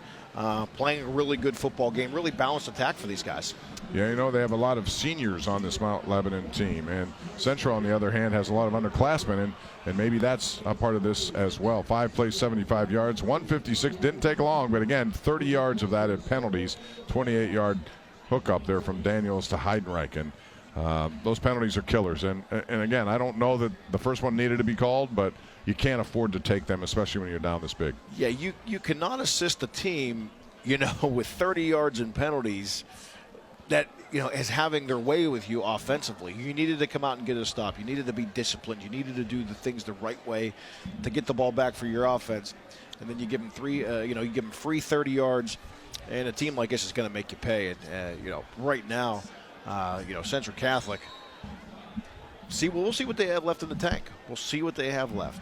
Well, they have to leave it all on the field here. There's no doubt at this point. And by the way, we talked a lot about those two guys in the backfield. What about Joey Daniels? 11 for 13 on this game, 139 yards and 3 touchdowns. So he's a little bit under the radar, but boy, he's come up with some big plays. Really under the radar when you start to talk about those statistics, as he said. But play design has been great. They've executed perfectly, and he's thrown the ball accurately all night. Yeah, and last week I don't think he played in the second half. Had a little bit of an injury situation, but he's come back beautifully here tonight. If you are Mount Lebanon, he's been on point with his passes. 11 of 13, 139. So now it's up to Terry Todd and his offense to get to work here, and they got a big assignment against this Mount Lebanon defense. We haven't talked enough about them, but they were really good, especially 3rd and short, 4th and short. They had opportunities to get off the field, and they did. They did. They had a couple big plays by their defense. You know, like as you said, to get off the field, they've been just stout all night. They've kind of held Carruthers in check for the majority of the game so far there, especially in that first half. All right, so it's Peyton Wayner being pursued, and he's going to be caught from behind, and that's going to be a big loss right there. Tommy Boner, and he was there to make that play, and I don't know how many yards that is, but it's a big negative play on their first possession of the second half. We'll call it 12. And that's what you call discipline right there. You know your assignment for Boehner right there. He's the outside linebacker. He keeps outside leverage. He does not allow the quarterback to get outside him, and he makes the tackle for loss. And you see that this season, Tommy Boehner's been very active when it comes for TFLs, tackle for losses, and sacks. Another guy, and now it's difficult because if you were Central, you're deep in your own territory. You got to try something, and Mount Lebanon knows it. So they may be, you know, going after things here. Yeah, smelling blood in the water right now. Wayner on the slant pattern, well covered. That was intended for Peter Gonzalez. Goes incomplete. Sets up 3rd down. Yeah, you're packed up, man. And now you got to taking chances. You know, you got to get a quick slant right there. Unable to connect with Peter Gonzalez on the outside. Peter Gonzalez is a big target too on the outside at 6'2". Haven't had the connection that they would like tonight. Now you're really up against. You're deep in your own territory and a long 3rd down. Wayner fires and has his man. That's a good catch by the slot man, Brandon Jackson, and he gets first down yardage and a big play for a team that needed one right there. And we got... That's going to bring up a 4th down. 4th down, actually short. Yeah, I thought it was... My bad. Short. I saw a stick in the far part of the screen, and I thought it was the first down stick. So it is short. 4th and 21. Yeah, you'll give up the underneath stuff a little bit there. They get some yards back, but they'll make the tackle and should come away now. Mount Lebanon, they get a stop after the big play on 1st down, the sack of Peyton Wayner. And they're going to get some good field position here for their 2nd possession. If anything, those 15 yards gave them a little bit of breathing room to get this kick off, and it's going to be a returnable kick right there. And who else? Heidenreich cutting to the outside now, across the 40, the 30, high hurdles. Boy, I tell you something, that guy, that entire backfield on a 33-yard return, those two guys are dynamic. We're going to take a break. Mount Lebanon has the ball again after stopping Central Catholic. We'll come back with more. 34-7, Lebo has the lead.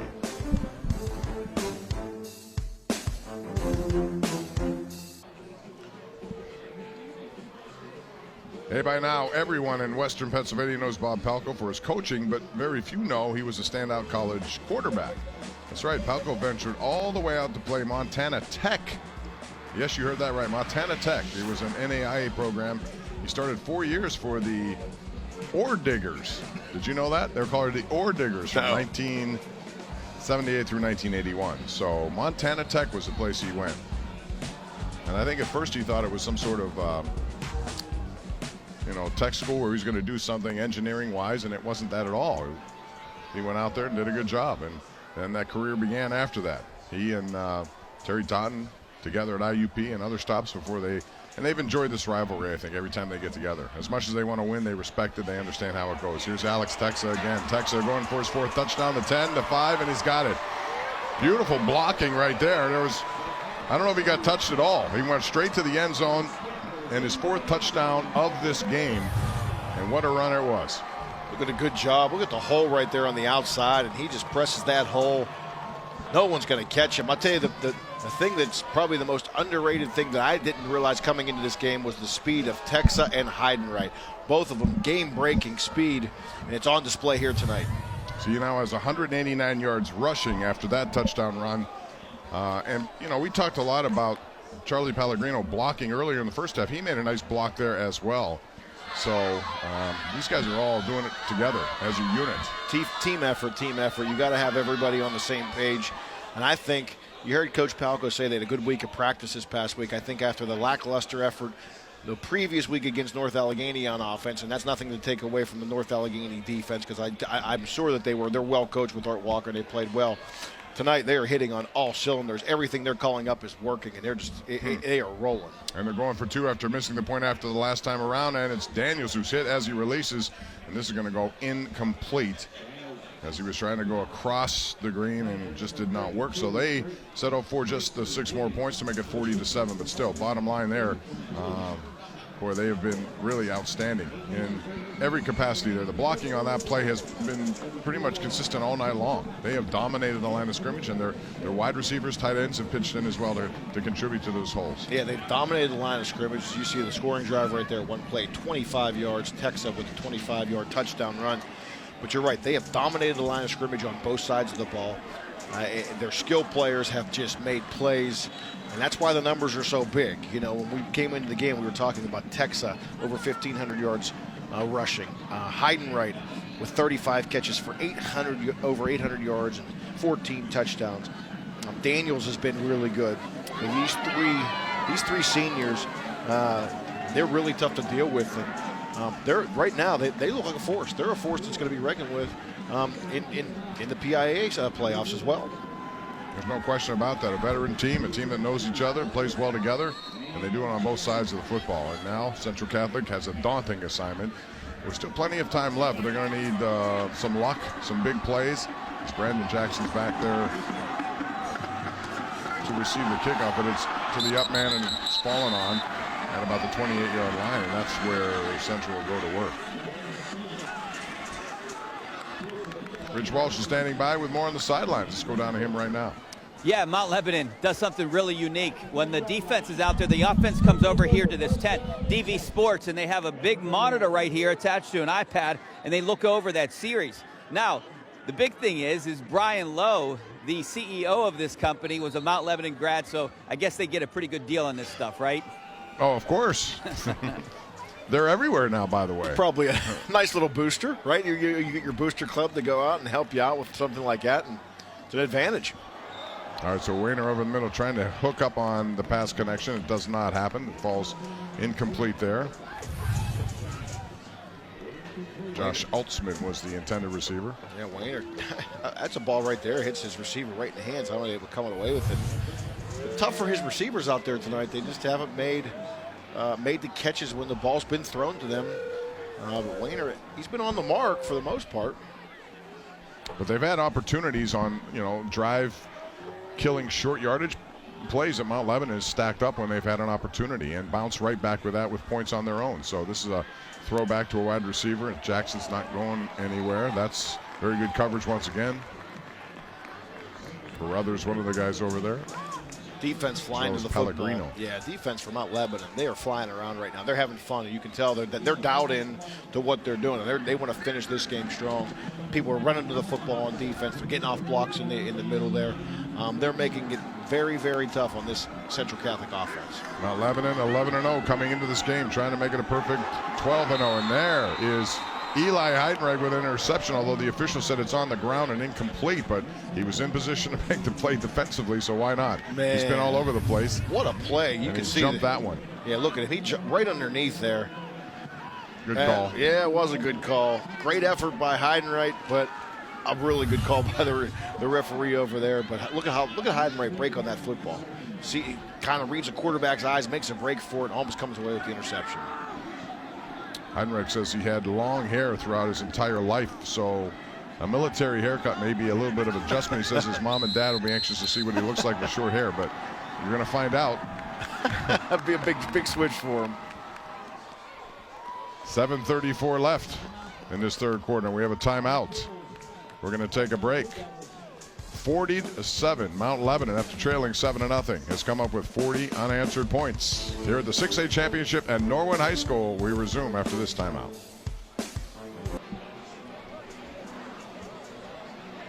All right, we're back with the 6A Championship game here, third quarter, 7:34 remaining. It's been all Mount Lebanon. Emerson Central Catholic scored first on the very first possession, 40 straight points, and the star of this game has been Alex Texa. 4 touchdowns, including a 25-yarder here, the only score of the third quarter. And the bottom line is they're just getting it done in every way they can. And now Central has to punt away. And it's Heidenreich back deep to receive this one. He's been very good on special teams throughout this season as well. So it makes plays on every possible way, whether it's offense, defense, or special teams.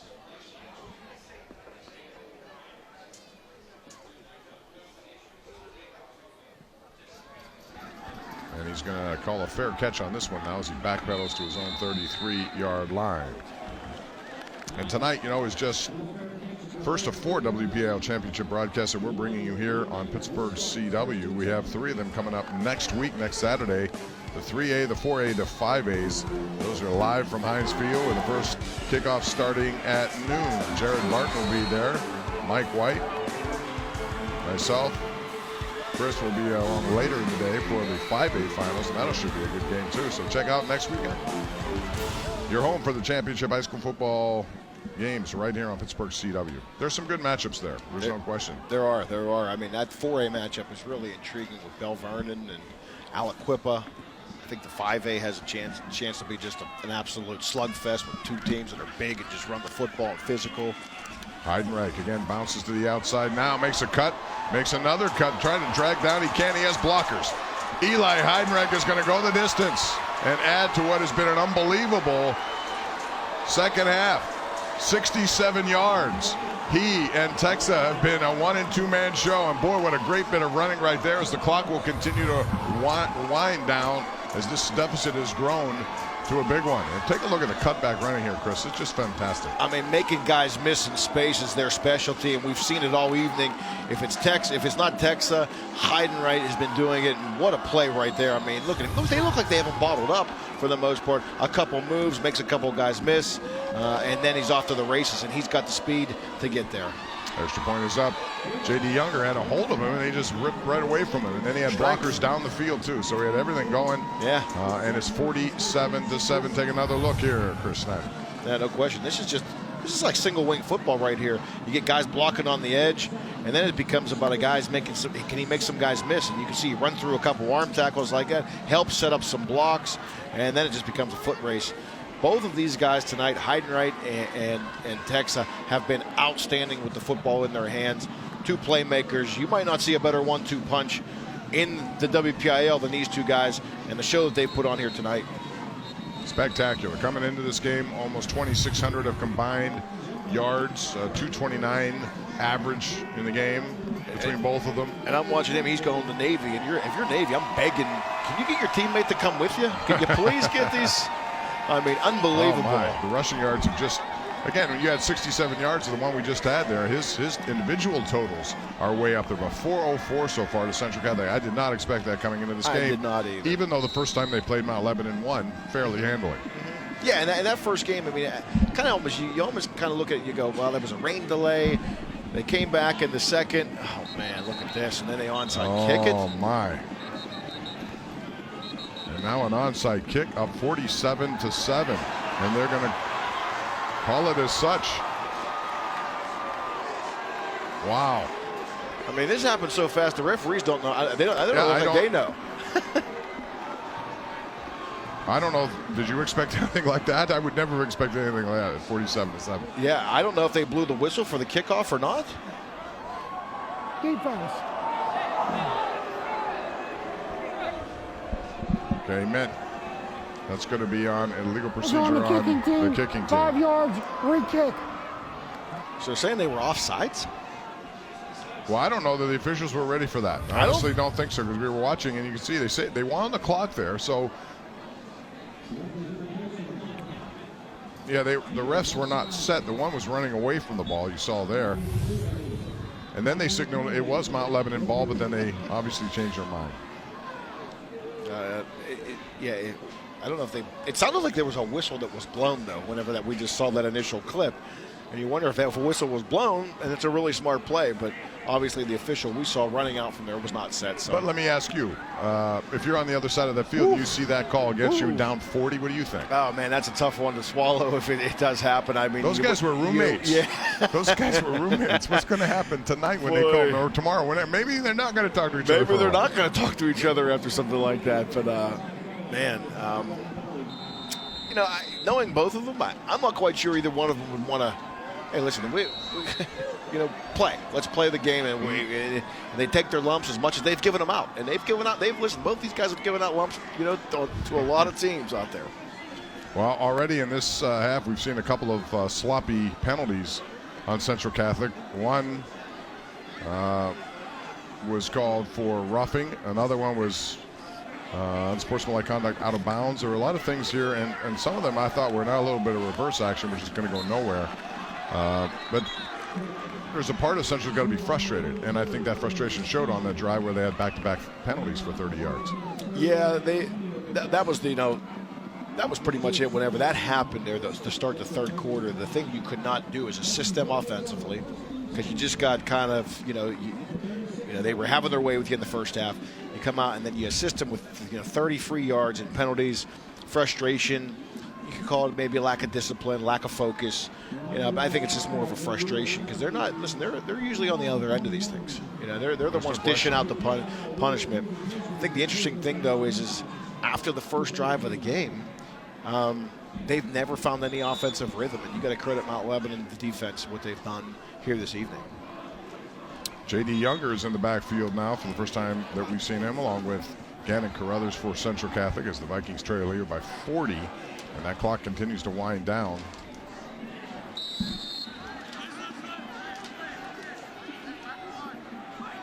Yeah, believe it or not, for those of you just tuning in, it was 7-0 at one point Central. Here's Peyton Weiner, and he gets close to first down yardage across the 45.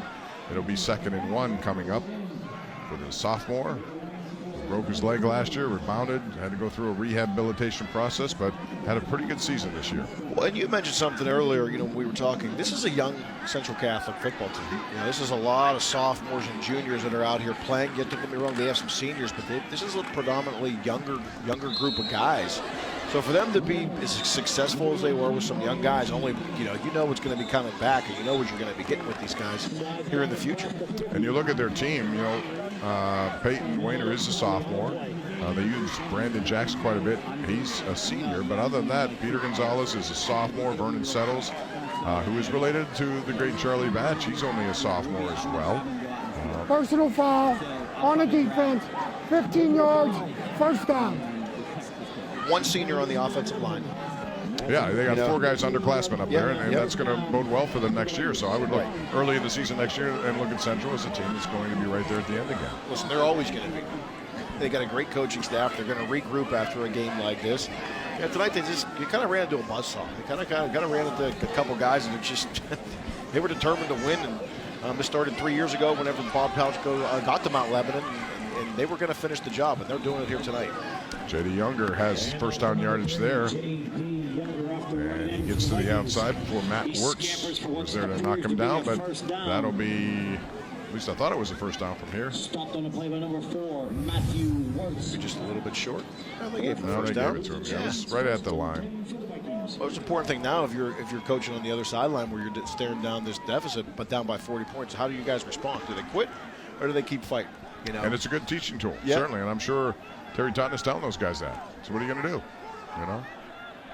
And we'll see. This is a drive. Right now, their best drive they've had in you know, for the most part of this game, other than that first drive of the game. They haven't really moved the ball at all. And there's a nice defensive play there by Mount Lebanon. It's Louis Petrogallo who comes up and makes the play. You know, we're into the running. You know, the clock is running now. The clock can't stop. You know, because of the 35-point rule. And now it's about, you know, what's your competitive spirit? You know, when you're down, you're staring down this deficit right now. What's your competitive spirit? How bad do you want to compete? All right, 2nd down and 11 now for Central Catholic, down by 40 as they send Carruthers in motion. Wayner goes to the end zone. He's going to overthrow Younger, his intended receiver, with Matt Wirtz in coverage. Yeah, quarterback and receiver not on the same page right there. And that's kind of the way their offense has kind of been, especially in the passing game. Just haven't been able to really get in rhythm, get in sync here tonight. You know, Peyton Wayner, you know, thrown for 1,300 yards and 16 touchdowns, took care of the football, only 2 interceptions. But tonight with his 2 receivers, you know, with Younger and Gonzalez and Jackson, it just hasn't come together for them. So Wayner on the day, 5 for 12. Not much yardage there. And again, he's a guy who, give him an opportunity. If he has some opportunities to throw the ball down the field, he's been successful all season long, but there have been none so far in this game. And it starts by shutting down Carruthers. Other than that first drive, we haven't seen much of Gannon Carruthers, and he has been their workhorse. He carries the ball more than anyone else, and it's just not been able to get done. I think a key stop in this game was the 4th down, where they stopped him in the backfield and had a loss of 2, and they moved right down the field after that, and Mount Lebanon scored. So essentially, you know, it could have been a 2-possession change right there. Hey, and you've seen what Central running back Gannon Carruthers looks like now, but check this out here, Chris. 11 years old, running for a touchdown with the Hampton Dogs, the youth team. Carruthers Dogs team, they won the Super Bowl championship that year as they beat Mars at Pine Richland Stadium. So he's grown up quite a bit since then. Number 2 there, number 4 here, and number 1 in your heart if you're a Central Catholic fan. Good stuff. Greg McConnell finds his stuff out when he produces his stuff, and he has video of these guys at various ages. And there's a drop pass. Wirtz once again in coverage. He's been good over there on Brandon Jackson, the senior. Yeah, he arrived. Perfect timing. They got the slant route. You get a quick slant. You see the ball gets there. Defender gets right in rhythm with the ball and jars it loose. A good play defensively for Mount Lebanon. And, you know, after that first drive, Mount Lebanon, they had settled in defensively, and they have really dominated. They've dominated for 3 quarters now. They really have. Central, this is their deepest penetration, I believe, since then. They had the 4th and 1 was also at about this point of the field, but they couldn't convert it, and they turned the ball over. And Mount Lebanon just immediately goes right down the field. And they have those home run hitters on their team. And anytime you have a guy like Texan Heidenreich, things are going to happen. Here's Wayner under pressure. He eludes it, rolls right, trying to get to the outside. Cannot get there as he knocks out of bounds. As we go under a minute left, Connor Young was there. Boy, you can see protection breaks down. Smith gets into the backfield. Wayner just takes off, and you can see the pursuit from these guys. They're hunting out there right now defensively. They are pinning their ears back, and they are getting after it. The mercy rule is in effect, which is the clock runs, although it's stopped here. Change of possession would stop it, and that's the only way that's going to stop it. It'll keep running, and those are the rules from the WPIAL, 47-7 at this point. So yeah, at this point, we got a lot of backups into the game at this point from Mount Lebanon, it would appear.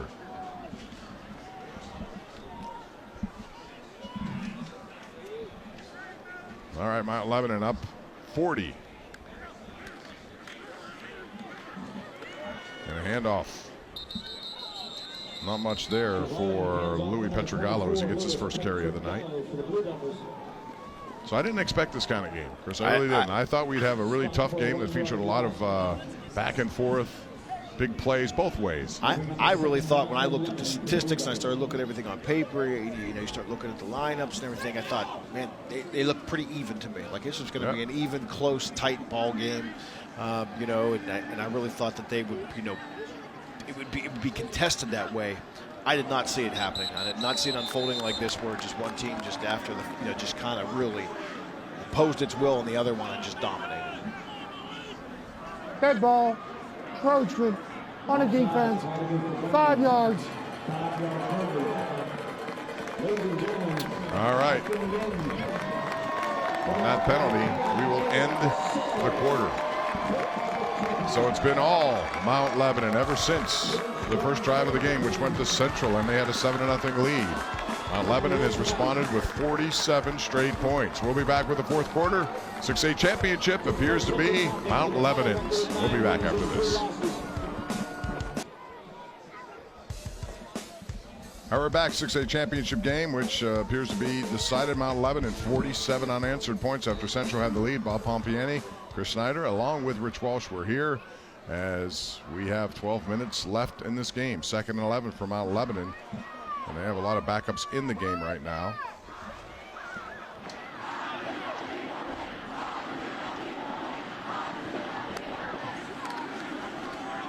And it's a handoff once again. Petra Gallo doesn't have much there on his second carry of the night. Rich Walsh is standing by with a special guest who's, I'm sure, very happy with right now. What's up, Rich? Yeah, guys, I'm with former Pitt star and West State star Tyler Pelko, son of Bob Pelko. You got to be loving this right now. Yeah, it was fun. We came in from Kansas City just for a couple days early, so see Pops in the WPIAL championship game. So got the whole family here. It's exciting for him and for the community. It's been 21 years since these guys have been in this game, so I'm happy for him, obviously, but the community's pretty happy, so it's exciting. You told me before the game that he was dialed in, and it looks like obviously they're dialed in right now. What he's been able to do there doesn't surprise you at all, right? No, I think especially in this day and age, I mean, it's hard to find coaches that really care about kids, and he did that for a long time at West Allegheny, and obviously they didn't want him there anymore, and doesn't surprise me at all. He loves kids and wants to see him grow into productive young men, and not at all. Short retirement, though. 3 months, that's it. Yeah, actually, 6 weeks. He came out to Kansas City to spend some time with his grandkids. He was there for 6 weeks, took a one-way ticket out, and he started, hanging out on the back porch by himself on the cell phone, so I was wondering what he was doing. But, yeah, short retirement, but he'll die with a whistle in his mouth. So Pitt Coastal champs today. What do you like what they're doing over there? Obviously, they got a great quarterback. Kenny's done a heck of a job. I'm really proud of him and, what he's done. Really mature, came back and made himself a lot of money. But it's good to see Pitt back in the the national spotlight again, and hopefully that they can continue and keep going and stay there for a while. So last question. You live out in Kansas City. What have you been up to? Tell me a little bit about what's going on in your life. I work for a company called Solutions 21. We're a leadership development consulting company. So instead of getting to coaching and getting fired if going 2-14, we coach business executives and high potential folks that to help them become leaders in their businesses. So it's going well. I'm really happy, and we're doing a lot of good things with the company. It's actually based out of Pittsburgh. We got 7 offices all over the country, so we're having a lot of fun. So you're going to spend some time back here in Pittsburgh too? I'm going to be back. Yeah, well, our office is here. I'm back here a bunch, but kids are getting big and have a bunch of activities. So they're here for until next Saturday and get a chance to see Grandma and Grandpap and take them down to Heinz Field and see all the Pittsburgh stuff. One thing you touched on was Kenny Pickett and what he's been able to do. Were you surprised at his growth and maturity? Because he reminds me of you a little bit. Well, I appreciate that, but he's a lot better than I am. But really, what I've been impressed with him about is his maturity. I mean, he called me, called a bunch of other people about coming back, and he handled that whole process amazing. He's a gym rat, he's a tough kid, but he's ready for professional football. He works his tail off, on and off the field. Really proud of what he's been able to do as a leader with that program. Pitt's lucky to have him, and I'm really proud of the kid. He's made himself a lot of money. And I know you've been working on your golf game too. Bob, we're going to set up a match, us two versus you two guys up there. Is that Pomp? Yes, Pomp. Yeah, tell him he doesn't get any shots, but I'll pay for the greens fees. No shots, us two versus you guys. What do you think? I think you guys are in trouble, actually, is what I'll say, because I know Tyler can play. Tell him I remember him from the Lemieux Invitational days. I know what he can do in those situations. He said he knows what you can do from the Lemieux Invitational days. He's not fooled. You got to give him 15, he says. 15? Man, tell him I'll give him half of that. If he plays from the ladies' tees, then I'll do that. I'll give him half of that. All right, you heard it, Pomp. Shots fired. Tell him I said, hey, he's got a beautiful family, and I'm proud of him that he's a good grandpa. You heard it. Thanks a lot, Tyler. Appreciate it. Back to you guys. All right, Tyler, thank you. I enjoy being Red Dad, but I will not play from those tees. I will, however, I'm considering, do you ever get to a point where you consider, when is it time to go to a senior tee? Think about that over the break and give me a realistic answer. We're going to go to break. Thank you to Tyler Palco and Rich Walsh down there, 47-7, Mount Lebanon in total command. We'll be right back.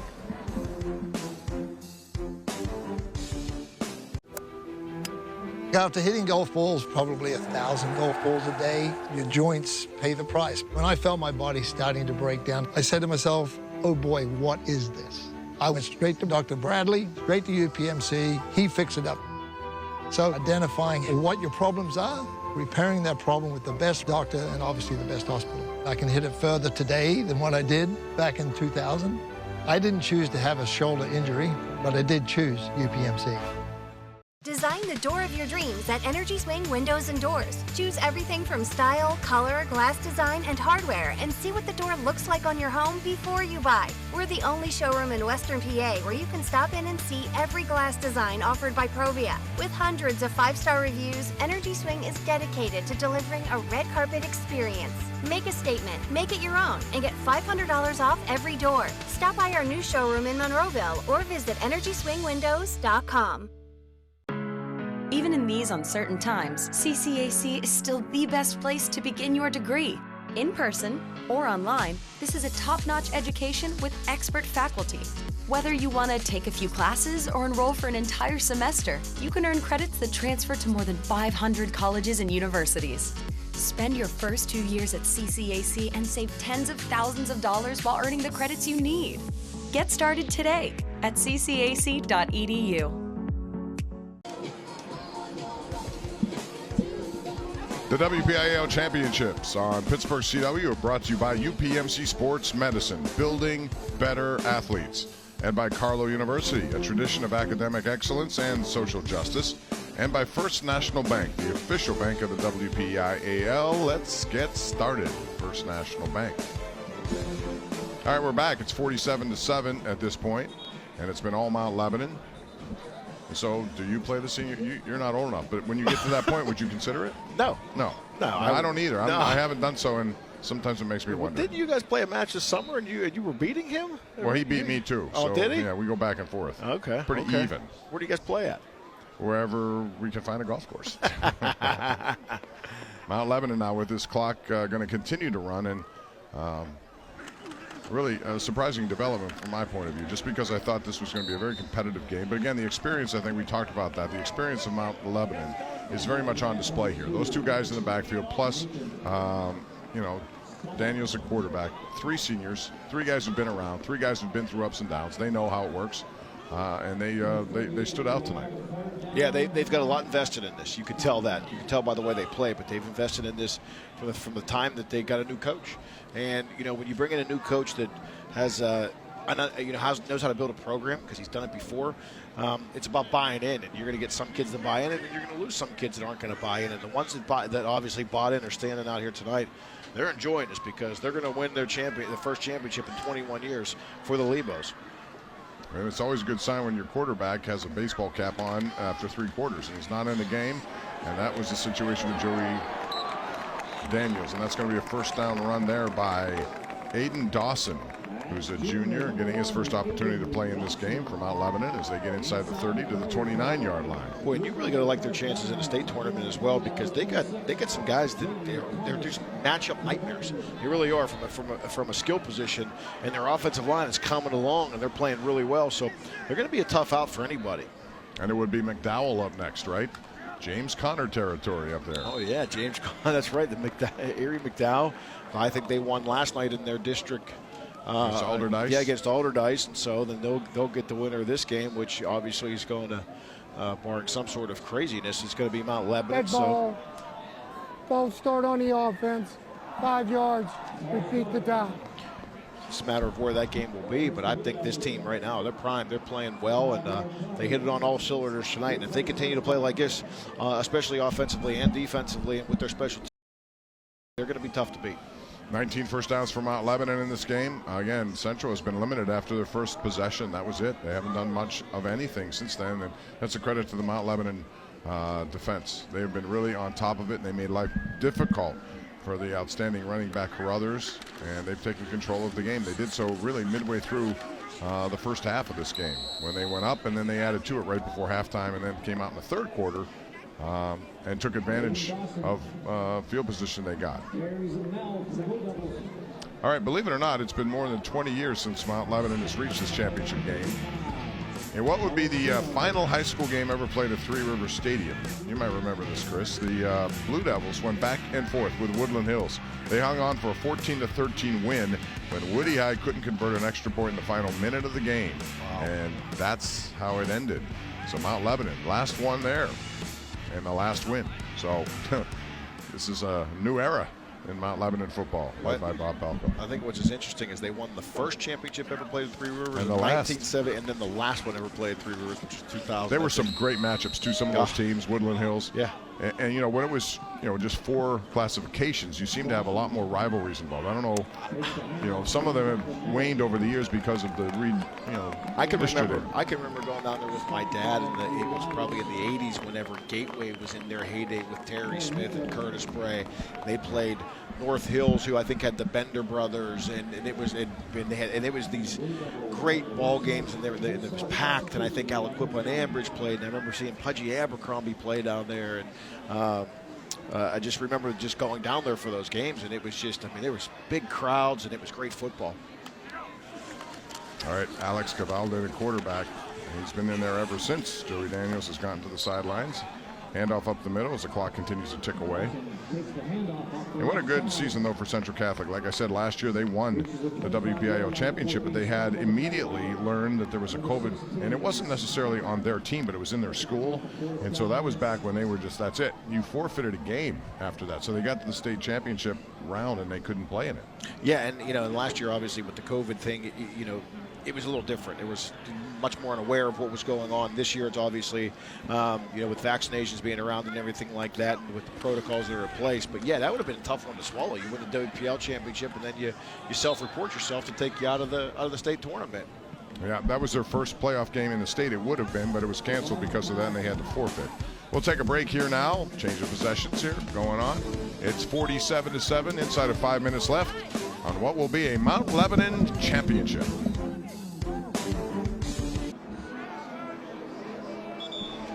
All right, we're back at Norwood High School. It'll be a coronation of a championship in about 4 minutes and 29 seconds from now, as Mount Lebanon trailed early 7-0, 47 unanswered. They've come all the way back, and that means Bob Palco will move into some very, very rarefied air, as he will be tied with Bill Chirpak for the most WPIAL championships, 8 at West Allegheny, 1 here at Mount Lebanon. And boy, that's an amazing accomplishment when you consider just all the good teams TJ has had too. I mean, those are really good programs over the years. And now Central with the ball, and again, some new people coming in and out of the lineup at this point. But here's the graphic, Chris, and it takes you, as we update it, 9-9. And you know, Terry Totten has 6. If he had won tonight, it would have been up to 7. Yeah, I mean, amazing when you really think about it. Bob Palco, has done it now with 2 different programs. Bill Chirpak has, obviously been in Thomas Jefferson for a long time. So you've got these 2 guys are side by side, and it's really no wonder. I mean, when you really look at them as coaches and what they do, they have established programs. They're winners. I mean, that's the bottom line. They're going to win. They're going to get the kids to buy in, and they can get kids to do that. And that's tough nowadays, with to get kids on the same page and everyone striving towards the same goal. But you get a special group of players, you get a special group of guys, especially your coaches. You got to coach with good people. You got to have people buy in. You got to have support from everybody who you're working for. And he's obviously gotten it. And here they are, 3 quick years, and he's got him back and winning a championship. And you talk about Phil Breidenbaugh of Newcastle. Craig McConnell tells me that was all the way back in the 1920s. So that 7 stood for quite some time before these guys came along. Right. And we've been honored to see some really great coaching. Oh, man. Through Western Pennsylvania. So many people and so many great programs. Yeah, we really have. I mean, when you think about the ones that are successful, maybe there's a turnover right there. Mount Lebanon created another turnover on defensive side of the ball there. It came right out of his hands, it looked like. But, he was attempting to pass it. You think about some of the, you mentioned coaches. I think, how about Coach George Novak at Woodland Hills and the run that he had with some of those teams, and obviously we saw them there in 2000. In that 2000 clip, they lost to Mount Lebanon, but it seemed like every year for a period there, they were either in the championship game, at the championship game. Aliquippa, Aliquippa, Mike Smianik, all the great teams he had there, and and what those kids do there, and then you got the Thomas Jeffersons, obviously, but I mean, it takes a special group of players, and you got to have the guys buy in. You got to have a good staff around you. And I tell you what, you really got to have a lot of sacrifice, because coaching high school football is a lot of commitment, and there's a lot of people that get sacrificed in that commitment. You know what I mean? Their wives, their children, things along those lines. I know they bring them along for the ride, but they put a lot of time in. No question about it. And they don't get paid a lot. They do it because of the love of the game. Since we're out here in Westmoreland County. Oh, jeez. Let's turn the page back. You guys mid-1990s, when a young Chris Snyder sported number 42 at Penn Trafford High School. And as you can see these yearbook pictures, so we go back to the yearbook pictures. Chris was voted most athletic in his senior year. He apparently loved to stomp on basketballs for some reason. Every picture has you foot on a basketball. Why? Where does he find? Because I played basketball. Craig McConnell, but that's a type A move right there. Though, hey. That's to have the ball and you're stepping on it. I had nice feet. What can I say? Feet. There you go. So what about your football team now? They're doing some pretty good things and have an opportunity. Yeah, I went out to the game last night to get a peek of the two teams that were playing, Pine Richland and Penn Trafford, up at Gateway High School last night, and because we're going to be broadcasting that game next week in the 5A, so I wanted to get a read on both teams, and it was a really good game. First half was physical. Both teams kind of moved the ball between the 20s, and then they kind of got stuffed. The defenses played well in the second half. Cade Yakimelli, the Wisconsin recruit for Penn Trafford, started to wear them down a little bit. They really did. And I know that Pine Richland has been through a lot this past year. With everything that's gone on, the coaches, the kids, man, they were resilient. They had a lot of injuries, and the kids played hard. And, you tip of the cap to the kids from Pine Richland, because they deserve it. I know that they haven't been through much. They've been through so much with the coaching change. And, they won a state championship last year. Then they get a coaching change and some adversity early in the year. And they responded and got to the semifinals last night. They just came up a little bit short. They did. And Moon's going to be a very difficult opponent. Yeah. It's a great Tigers team. They got there. Tough game for them last night, but they end up moving on. And so that'll be the 5A game. And like I said, it's good to see 5 teams are going to get a chance at Heinz Field. They're going to do 2 on Friday and then 3 more on Saturday. Yeah. And you got some new teams. There's the usual suspects that are always there. Clareton and Thomas Jefferson seem like they're always there. Aliquippa, obviously they're going to make a return trip, but you got some new teams that are going to kind of. I think Bishop Canavan's one. How about them? They haven't been there since 1990. Yeah, I mean, you start to look at some of them. There's going to be some new blood down there over the next couple days after Thanksgiving. Yeah, so it should be fun. And like I said, we'll have 3 of those next Saturday for you. 2 on Friday afternoon, and some new blood, and it's good to see some new blood with regard to some of these matchups. But you also get some of the teams that you would expect, like an Aliquippa for 14 straight years in the finals. Yeah, Beaver Falls has a big history as well, and recently Ulsh. We've done a few games with Ulsh in there, and they've stepped up their football program as well. Yeah, we're going to see a lot of good teams, and we're going to see a lot of dynamic players. And one of the most dynamic players is Devin Whitlock, the quarterback at Bell Vernon. I mean, I've seen him play on TV. I've seen it on television, and man, we talk about dynamic and what he can do with the football in his hands. And I mean, you talk about special, and then you see a guy like Alex Texa tonight, how special he is, and you see Donovan Heinisch, a Notre Dame recruit. And I mean, there's just guys and players and coaches. I mean, I love that weekend. It's exciting. I can't wait to be a part of it. So 17 seconds from now, that man, Bob Palko, will move to the top of the WPIAL list, tied with Bill Chirpak of Thomas Jefferson for the most WPIAL championships. This is number 9, and what an impressive one it has been. A senior-laden team, a team with a lot of experience. They executed his game plan perfectly, and they come away with a win here, 47-7. Is going to be that final score. And Mount Lebanon will now move on to take on McDowell, a team that beat Alderdice, as they just run out the clock here right now, and the celebrating could begin in Mount Lebanon.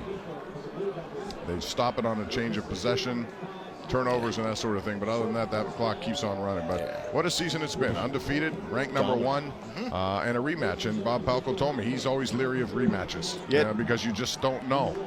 You never know, but I mean, you talk about a dominating performance. I mean, they really this is a punch. This is big time here. What they did here tonight. I was not expecting something like this, and they handled their business in the way that that a championship team that was on a mission does. And we see Bob Pelko trying to get over to Terry Totten to exchange pleasantries, and that was a quickie. Terry's not in a very good mood, and I don't blame him. 47-7 was that final score, but a great season for Central Catholic. Mount Lebanon outstanding as they win convincingly and now move on to the state championships after an undefeated regular season and WPIAL. We'll be back to wrap it up. 47-7, Blue Devils win it all. Welcome back. Mount Lebanon wins it 47-7. Rich Walsh is standing by with one of the heroes tonight, Alex Texa, and his 4 touchdowns. Rich.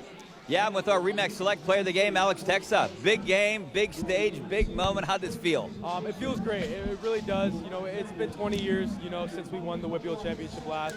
You know, I'm so happy for my boys and my coaches. We put in so much work. You know, we started in January. You know, we've been through so much, and you know, to see these smiles on these faces, it feels great. It really does. Did you expect this kind of dominant performance from you guys? You know, I really don't think so. You know, Central Catholic, they're dominant, they're well coached. They have athletes, you know, every year. So, you know, I was coming in for a dogfight. You know, I thought it was going to be a fourth quarter game. But you know, the outcome is the outcome. You know, we get the ring, so we get the trophy. So you know, that's all that matters. For you personally, over 200 yards today, big part of this offense, 4 touchdowns. What's that feel like doing it here? It definitely feels great, but all the credit goes to my offensive line and outside receivers. I mean, they blocked. You know, you could drive a truck through those holes tonight. You know, I give all the credit to them. You know, all these guys, the scout players, you know, the freshmen, the coaches. I give the credit to everyone else but me.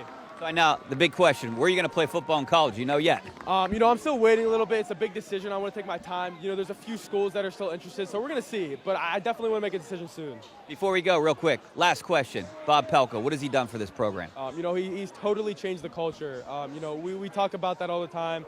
You know, he's been so great to us. He's really taught us how to mentally handle things like this. You know, I've never been in a situation like this, and, you know, he's prepared us, you know, since January. So, you know, he's really turned this program around. Thanks a lot. Good game. Good luck next week. Thank you so much. All right, guys, back to you. Yeah, what a performance by Alex Texa and Eli Heidenreich. Those two together were dynamic. Chris, as we're back up here in the booth taking a look at the final stats from this game, and they are one-sided and lopsided to say the least. Wow, I mean, it's just, if you'd have told me that was going to happen, this was going to be the game tonight, I would have said no way, but only 129 yards for Central Catholic, 36 on the ground. I mean, just a complete dominant performance from Mount Lebanon on all three phases of the game. And as the guy you just heard, Texa, was a big part of it, but they just had so many guys make so many plays. They just dominated from start to finish. I mean, and you know, congratulations to them. This was well earned. They did earn it tonight. What a good interview. What a good kid that Smart Alex Texa. kid, Smart, man. Someone's going to get attention. Absolutely. That kid is, I tell you what, if I'm a Division I coach, I'm looking for that guy right there can come play for me. And maybe you're right. Eli Heidenreich might say, hey, coach, I'm telling you. I got somebody who should come with me here. We have a tandem in high school. We can take it on into college at Navy. We'll see. But Mount Lebanon celebrating with their fans. They're here in large quantity, and why not? It's been a long time. Bob Pelko, congrats to him and Mount Lebanon High School for winning the championship of 6A impressively after trailing 7-0. It's 47-7 your final, and also a congrats to Terry Totten and his team. It's a younger team. It's going to be back. They got a lot of underclassmen. Look out for them next year. Thanks for joining us here for the 6A championship game. For Rich Walsh, Chris Snyder, and all of us, I'm Bob Pompiani. Have a good night. We'll see you next Saturday from Heinz Field.